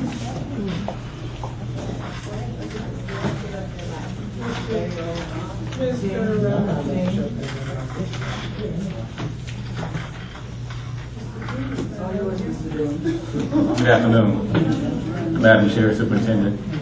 You also have a copy of our new coach's handbook developed this year. And the bill has the coach's duty defined clearly. At this time, I'll take any questions or comments on the coach's handbook. I think it's very good look. I'm glad that I Is this the first time we've had a coach's handbook? I should have introduced Mr. Dean as our new district-wide athletic director. When we met with the Athletic Association, they strongly recommended that Montgomery needed a person to coordinate all of our sports. So we are very happy to have him in this position. Thank you. Which gives us this coordination that we have desperately needed. Did anyone on the board have questions about our coach's handbook for Mr. B? I know he thought he had snuck in and out. Yes, sir. I wanted to allow him to feel some of that pressure. Fine, thank you.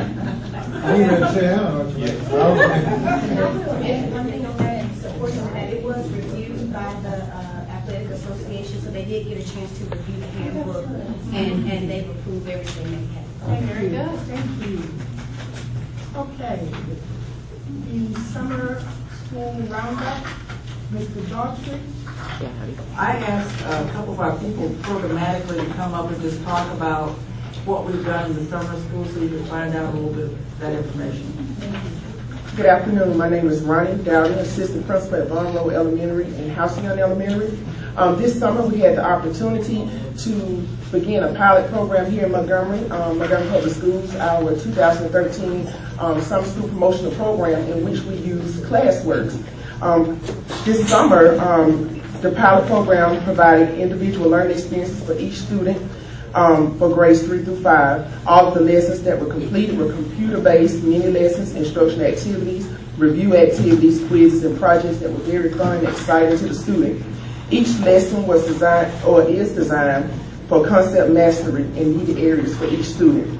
Our goal for this pilot program was to provide meaningful learning experiences for each student within areas of language arts and mathematics through explicit research-based instruction that was supported by the ClassWorks program. This summer what the students did, they went through 3 classes. All of the students that participated were students who repeated their current grade and they did not pass either reading and or math. They rotated 3 times throughout the day. They went to a math teacher, they went to a language arts teacher, and they went to ClassWorks. What they did, they took the screener in ClassWorks to determine all of their deficiencies, all the things they're having problems with, and with the results, we took the results and used it within both classes, in language arts as well as in math, to determine and drive our instruction to see what our students were lacking to improve on those skills that the students needed in order to function and to succeed within the next grade level. We did this for a total of 6 weeks. Each week we met, had data meetings at least twice a week in order to go back to reevaluate our scores and our data to see what we needed to improve on. Also, each student received a folder at their school with all their information and everything that they did over the summer for RTI information for their new teacher, so they can already have information to start them off to show their progress within the summer. Also, each week we rewarded the students, the highest average student in the ClassWorks program. We had an award ceremony when ClassWorks came out and they provided different incentives and t-shirts and whatnot.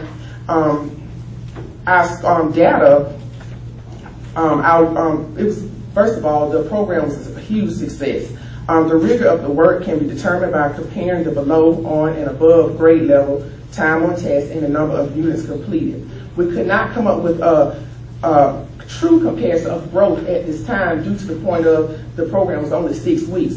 So instead, we looked for consistent performance in skill practice, time on task, and the number of units completed by each grade level. We also sent home weekly reports to keep the parents abreast of their child's progress. We held many parent conferences as well. Each teacher that participated in this program taught and used the program to fidelity. We had a wonderful time. They used a number of research-based instructional strategies that were very successful within the classroom. All the kids came to us with very low confidence. We had kids on the first week crying, they did not want to be there. But as the weeks went on, they really enjoyed the program.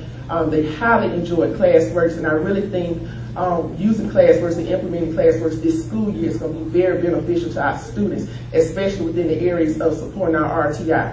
plans and whatnot. But I think it's going to be, once we get it off the ground, I think it's going to be a wonderful experience. And I'm just very thankful to be able to stand here today to tell you about our success with ClassWorks. And I really highly recommend that we continue to use ClassWorks once we get it off the ground. I think it's going to be a wonderful, wonderful experience for our children. Any questions? Were there any questions from board members? How many students did you have approximately? Approximately about 71 students, all across Montgomery County. Their parents had to get them there every day. They did not ride a bus or anything. We didn't have any problems with absences. The parents communicated very well. Discipline? We didn't have any problems. We don't have probably about 2 or 3 problems this one, but nothing major. You know, everything's wonderful this summer. Everything just went like clockwork. ClassWorks program. People, they were there every week, whatever we needed with computer issues. Montgomery Public Schools were there. The IT department was there on it. The only problem that we had was making sure that all of our computers had enough internet speed. They came right on out, got that on the way. And I think that's the only problem you're going to see this school year with ClassWorks is that, you know, once you have so many kids on the program, it does tend to slow up. So I think that's the only problem you're going to see. But once it's off the ground, especially for RTI, I think it's great support to go back, you know, once the teacher finds all of the discrepancies and the problems the kids are having, to go back and use ClassWorks for that. And you based that, where were you this summer? This is the pilot program was housed at Daly Elementary. He's at Halcyon. Let me just mention something else too. Ms. Holloway is intricately involved in this, in the selection of the teachers. The one thing that ClassWorks mentioned in addition to our principal here is how pleased they were with the teachers that we selected. Oh, yes. They all were superb teachers, and that was really something we really worked hard this summer to do, to try to hire the best teachers to come and teach our kids. That's right. And so, you know, sometimes people, we try to hire the best. I'll just leave it that way. That's But Ms. Holloway has that big smile on her face. yeah, that's right. But she was very pleased with that, and each week she was really coming out and saying this. And ClassWorks not only does the intervention, but if you have a teacher that does not know how to teach certain concepts, it will provide you lesson plans and ways to teach that. So for our teachers who are maybe on the weaker side, it will help them too throughout the school year. We at least have to work on that bandwidth. And that's why you didn't have behavior problems, and you had kids showing up because they were on interested. task, they were interested in Right. learning. And you cannot teach children like you did in the 80s. You got to give them hands-on practice. You can't stand there and lecture children when they're regurgitating the answers to you on a test. It's just not going to happen. But you had things that they wanted to do, they were willing to do it, and the parents were willing to bring them. Yes. Right. And that's huge. Yes. ClassWorks was a program I used in my previous district. It is multimedia. It was really good for the kids. Board members, if you'd like to see it in action, let us know. We'd love to let you see it work. Yes. Yeah, it's a good program. We'd like to see, is it something you can bring for a board meeting? We could. We're in the process now of trying to, with Ms. Brown and Ms. Panagin, we're in the process of trying to come up with some things as well as videos that we can, you know, take around the district to show other teachers in how to implement this program as well. The board would love to see it here at a board meeting. Okay. So that way the community can see it too. Okay, great. Something positive. Thank you. Are there any other questions for Mr. Daughtry? Good job. Thank you. Thank you very much. I think it's one of our. Great job. Great job. We also had Quest this summer. We really made an effort this summer to do programs that we had not done previously. And Quest was one of those programs that we actually had opened more sections, but I'll let Susie talk to you about that. Oh, that's good. Hi, I'm Susan Morrow. I'm the gifted coordinator, and I was going to go over some highlights, not just of this summer, but this past year and where we're going with our gifted program called Quest. One of the things that we were just talking about was Quest Fest. The superintendent approached me last spring and said, let's do a summer program for gifted kids. And so I met with Ms. Holloway, and we decided that we would do 3 weeks with 2 classes in each camp. So we would have a total of 6 camps with 20 kids in a class and 120 kids. And we sent all the information out to our parents. And this was open, it was a free program, and it was open to all identified gifted students in Montgomery Public Schools who are going to be in 3rd, 4th, and 5th grade this school year. So we had like 300 kids apply, and they applied not just take one camp, they wanted to take all 3 camps. And so Ms. Holloway and I met, and we did a little compromise. Everyone got 1 camp, and we had 300 kids go through our camp this summer. It was held at Vaughn Road Elementary School. And this is a picture of the Knights and Castles. The Society for Creative Anachronism came out and did a bunch of activities with the kids. That was just one of our classes. And here they are showing them how they spin and make thread. This was our I Can Build That class, that was the engineering class. We had to have 6 sessions of this class. And that was with some kids still getting their second choice. We couldn't give everybody, was the most fun. We got pipe insulation and made marble tracks that had to have marbles go through them in a certain amount of time. So they had to work designing them, how they would meet that challenge. They did all sorts of design challenges. This was the gumdrop and toothpick structures that they did. This was a writing class we did. This was called Wondrous Words. And what she did is she made a puppet and she was reading her story that she did. We also had classes on paleontology. We had a class on pirates. We had, I think that was it, the ones that we offered this summer. Hopefully we're going to do it again next summer. Are we? And we'll have some other classes that we offer as well. But it was a wonderful success. The kids loved it. And we just had a blast. The next thing we did back in March, National Brain Awareness Week is held every year in March, and we had our Brain Quest Festival at Eastdale Mall. All of our gifted students learned about the brain last year, and what they did was we had hands-on exhibits and activities for the public, and the kids actually led the activities at the mall. We had 1,500 people show up. It was a huge success. And we had where the children went through different stations.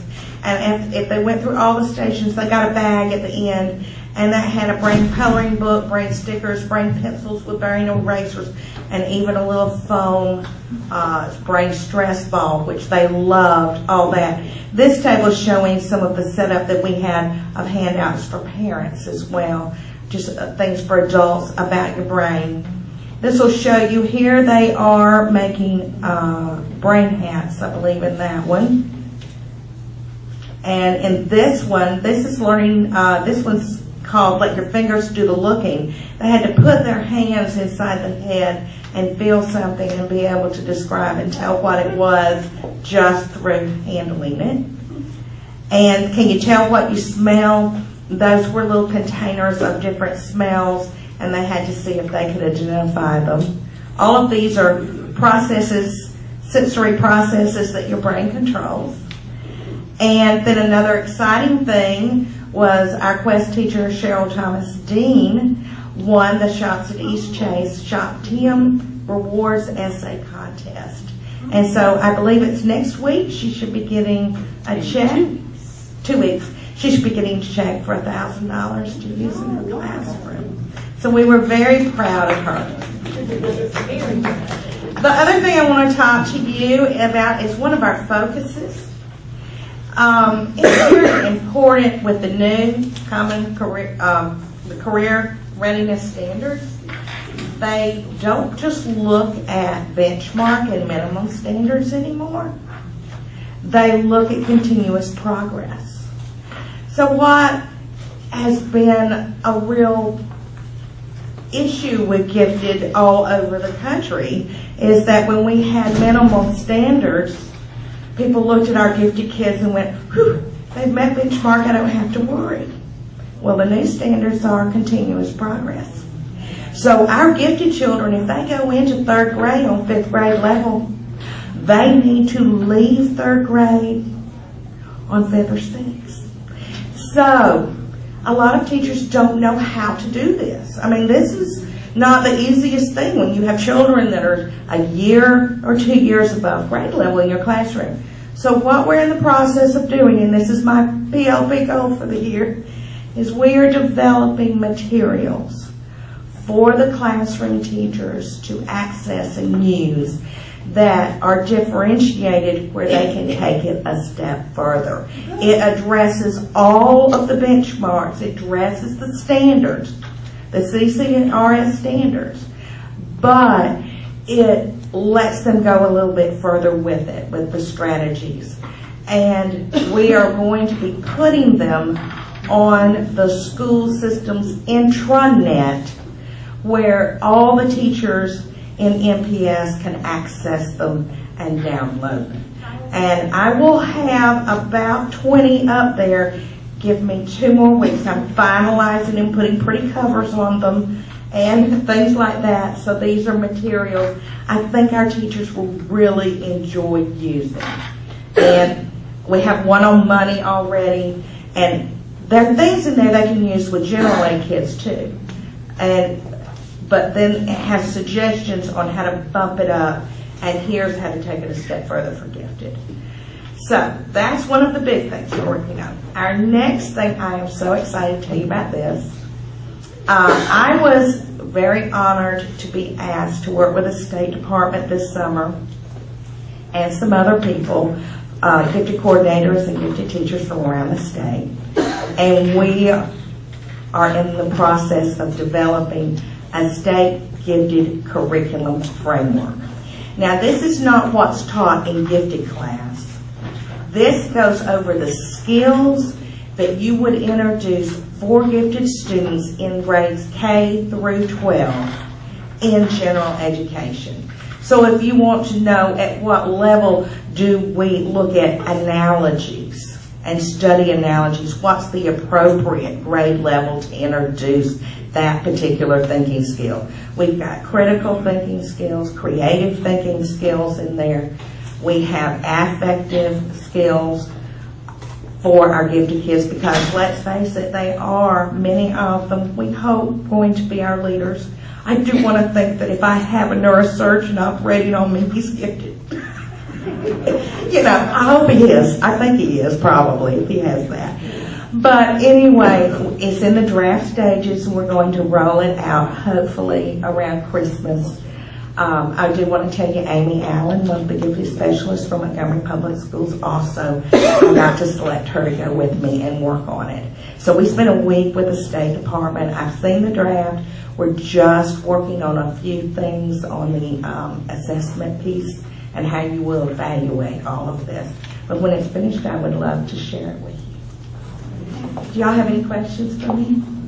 Are there any questions from the floor? Thank you very much. Thank you. I'd just like to add, when I approached Susan this spring about doing this, and we talked about the timeline, there was some training that was in conflict for many of the gifted teachers, but she made it work.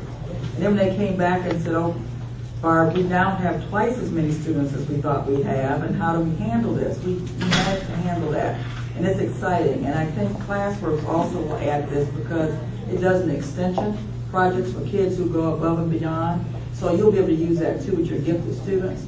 And I just want to say this too, I am sure that tomorrow's newspaper article will not be covering Classworks in our wonderful gifted program. So I continue to say thank you for those things that you're doing that are wonderful. It would be nice if they were back in the newspaper, because I think those are those things that you never hear about. And that's why I wanted to bring them up to the board, because they never get in the newspaper otherwise.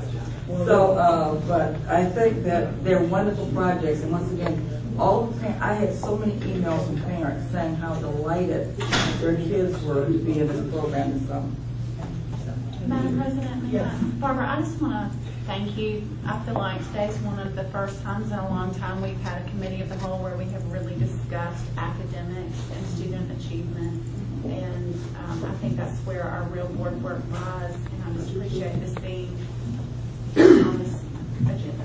I hope that we will have the funds with which to expand these programs because of the successes that we've seen if we can have more success with our students, then we are actually on our goal, and that's helping students achieve. At high levels. Very high level. Because I think the one thing Ms. Morrow mentioned, I'm not sure if you heard that, our gifted children have not been making the progress they should be making, they should be going, and they're kind of sliding. And that's what we were concerned about. We wanted to be sure that we were increasing. If they enter, they're in third grade and in the fifth grade level, you want them to keep growing, not just kind of stagnate there. That's kind of what our kids were doing. And I think that's what happens in middle school. They're used to skating, and then when they have to start applying themselves, they forget how to do it. So. Right. Our next item on the agenda is pre-K data update. Ms. Carr? I also asked Ms. Carr to come because one of those dropout prevention programs that people don't associate is actually the 4K program. And I think it's important for you to hear what we're doing there too. Please forgive me for the additional handouts, but I disaggregated the data to add clarity so you can understand where pre-K, where we are in pre-K. Good afternoon. Good afternoon. I'm Tara Carr, the educational specialist that directs the pre-K programs for Montgomery Public Schools. I'm proud to say that Alabama's first-class voluntary pre-K program continues to lead the nation in quality. Alabama is one of only 4 states in the country that meets all 10 quality benchmarks established by the National Institute of Early Education Research. The quality benchmarks include teacher training, staff to child ratio, and for every teacher, we have an assistant teacher in the classroom, so 2 adults in the classroom, support services, and more. Alabama's voluntary pre-K program has now met all of the nearest quality benchmarks for 7 years in a row. And that's great work. Bringing you up today as to where we are now. The district's pre-K program is comprised of 5 funding sources. You have Title I that's supporting classrooms, the Office of School Readiness, Head Start, Success by 6, and IDEA. We have a total of 27 pre-K classrooms within the district. Alabama's first class grant, you all know this, the funds that the state has allotted to pre-K. It's a competitive grant process. This grant has afforded the school district to add 2 additional pre-K classrooms. Success by 6 was awarded a tier grant totaling $88,200, and their new location for the pre-K, with their pre-K site, is Davis Elementary School. Montgomery Public Schools was awarded the First Class Plus grant totaling $120,000, and our new site is at Dozier Elementary School. Now, this chart just gives you an outlook or a quick view of where we started and where we are now. 2008, we first started with pre-K.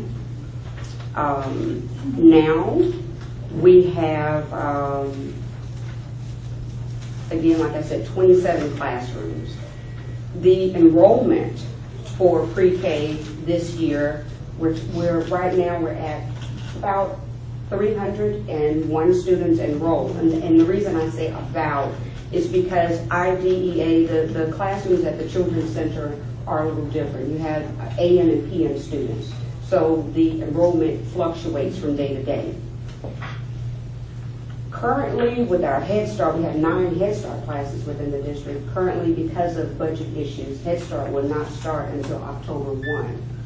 That will add an additional 180 students as of October 1, which will give us a total of 481 students this year in pre-K. And our waiting list is pretty extensive. So we're hoping and praying for more money or additional grants that we can apply for to support more classrooms within the district, but we do have an extensive waiting list for pre-K. And I would just say one of the things that would be wonderful if the state actually supported that statewide. That's one of the initiatives that the school superintendent highly supports. We think all children should be afforded a wonderful pre-K experience. That would be something they could afford.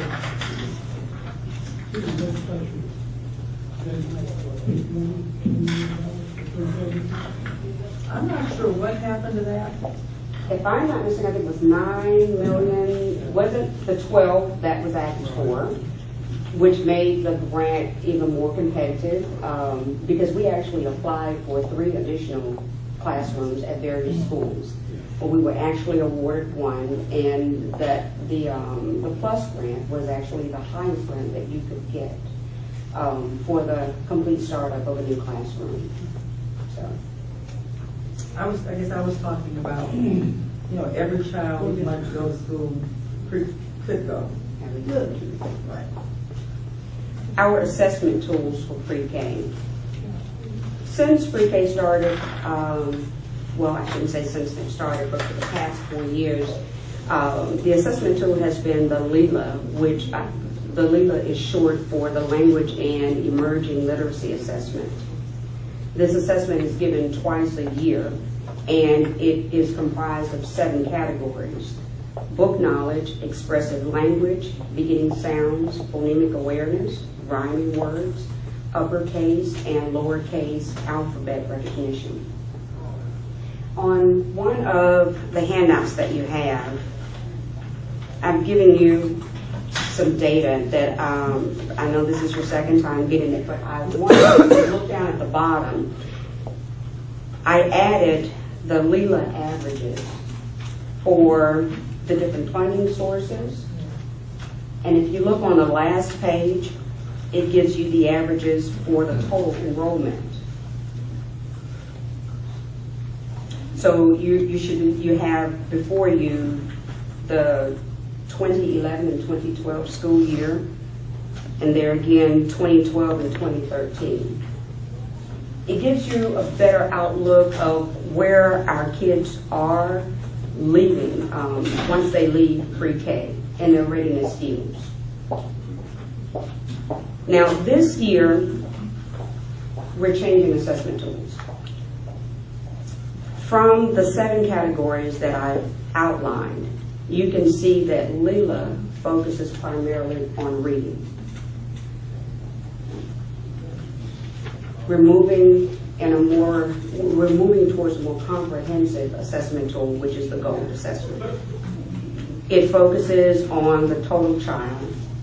Not only the literacy component, does it have a literacy component, but also a mathematical component, social and emotional component. It's a continuous and ongoing assessment to give us a better outlook. With this, I think we'll be able to assess, or with the GOLD, I think we'll be able to assess students more accurately and give them timely assistance as it relates to special education services, be it speech or delayed learning.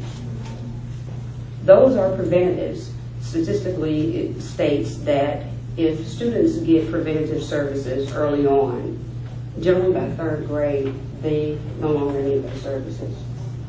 So we are doing, I think we're doing a really good job as it relates to giving our kids service as far those that need the services. Are there any questions as it relates to? The one thing I asked Tara to do that we're going to look at doing is now we have a couple of years of this data. We want to follow our kids into kindergarten, 1st and 2nd, and see how it's that those skills that they learned in 4K are holding, if that makes sense. We want to see if that little bump that we gave them actually stays there. We're hoping, we think it will, but that's where we are now. We think we can do that easier with our new dashboard. Yes, and we also, as of last year, the state has required pre-K to enter all students in the INAM system. Once we enter them into the INAM system, we actually go back under customs and we tag all of the students tagging a funding source. So it will allow us to disaggregate the data even better, not just finding the student, but looking at funding sources and looking at productivity or success rates for funding source as well. And eventually, sorry, No, Mary. I just wanted to give a compliment. Okay. I just happened to be listening through Surfing the Channel the other night, and you were doing a show for somebody, it was like a 30-minute show or whatever. You were superb. You were explaining the program and what you all were doing. Not only did you sound good, you look good. I was really pleased. And several people called and said, "You see her?" I said, "Yeah." Now I didn't even know you were going to be on, but you did a superb. I mean, they were fine questions that you left and right, and you were right on the money. Tara, what was the program, please? It's a guy. It was a black Training. guy. I'm not sure. You know, but it I was know really we've done Trinity Broadcasting Network, done a couple of reporters. This was a full show, it was a segment, but you were, I don't know. Wait a minute, Mayor, you don't have to. Have to break. That's hilarious. Have your breaks. Have to break. Tom, can you tell us what program it was and how we I'm can get fairly confident it was the Trinity Broadcasting Network. They had a thing called Our Town, Life in Our Town, and it's a 30-minute program, and they have an interviewer, and they ask questions, and she did do a wonderful And job. that sent to us so that we can see it? Well, it's a little iffy when it comes on. It's sort of on a rotating basis. I'll find out if it's going to be on again. You were just there. Right, any additional questions? Thank you, Ms. Bryant. Thank you. I was going to say that one of our other efforts that we're really pleased with is that, we've gone from 6 classrooms down to 27. And so that's a significant number of kids that we're serving. That's not nearly as many kids as we have. So if you think about 2,500 kids per grade level, we have a big gap still. I mean, some of those obviously are in private daycare, but you still know that you have at least 1,000 kids that are not getting any services any place. Yes. Walk through our doors. And we get calls constantly. But thank you, Ms. Carter. Thank you very Thank you, much. guys. Okay, Superintendent Thompson. Okay, what you have was, given you was the bid for the liquidation of surplus property for Harrison. That's going out. We just kept abreast of what's going on in case neighbors call you or community people call you, so you have what the RFP was that was sent out for this closed bid. I don't see Attorney Perkins here. She really worked on this to make sure we had what we needed in there. So I just wanted to give you a heads up because we've been talking about this for months. And basically the ground price is based on the assessment from Mr. Baker that he obtained to us. So community members that are still interested in this building, this would be the time for them to apply for this. Okay. Capital plans, Mr. Dodson. Yes, ma'am. Members of the board, you should have received in your packet of the 2013-2014 capital plan that we send to the state every year.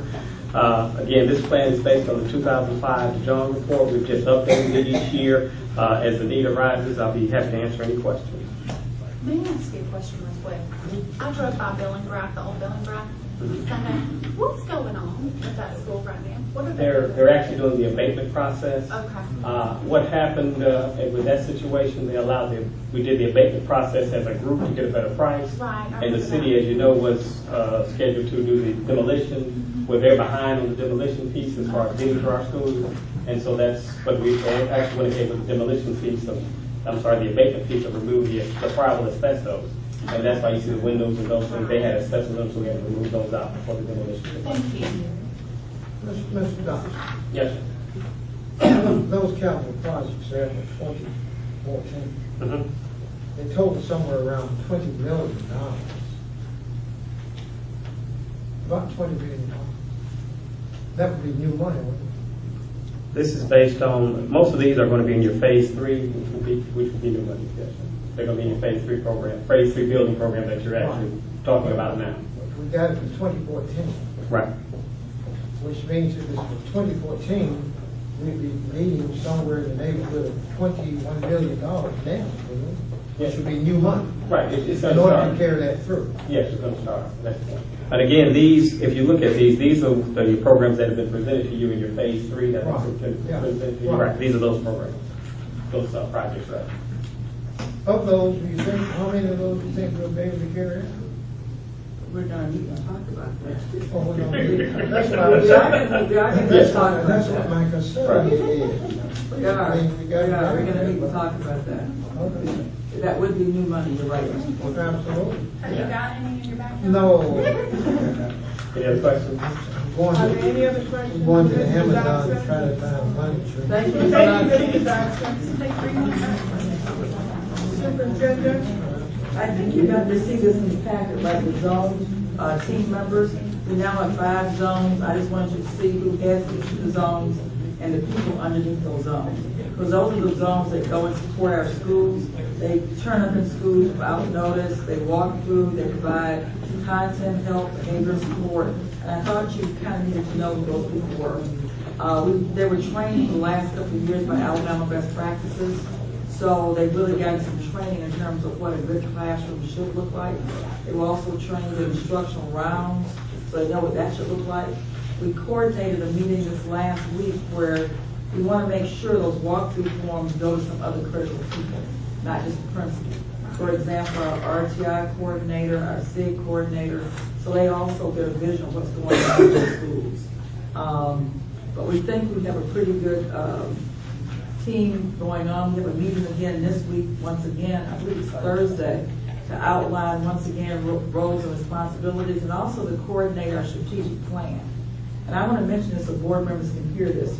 For those of us who've been involved with Dr. Jackson, with Auburn, the point is made that you have a 5-year strategic plan, but you focus on different things each year. You can't do it all at once. So there are 1 or 2 things that you're going to focus on. We want to be sure that our zone teams and our curriculum people are focused and supporting those goals. And so we're trying to make sure that everybody knows this is what we're working on this year, this is what we're working on next year. So everybody's kind of aligned.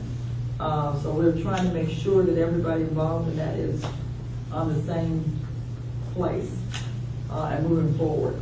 But if you'd ever like to see the walkthrough forms, actually I sent you copies of that, so you have that. But if you'd like more information about them, feel free to call the zone leaders. They are very informed about what's going on and would be happy to talk to you. About the strategic plan for that next 5 years. We worked on that out there at Auburn.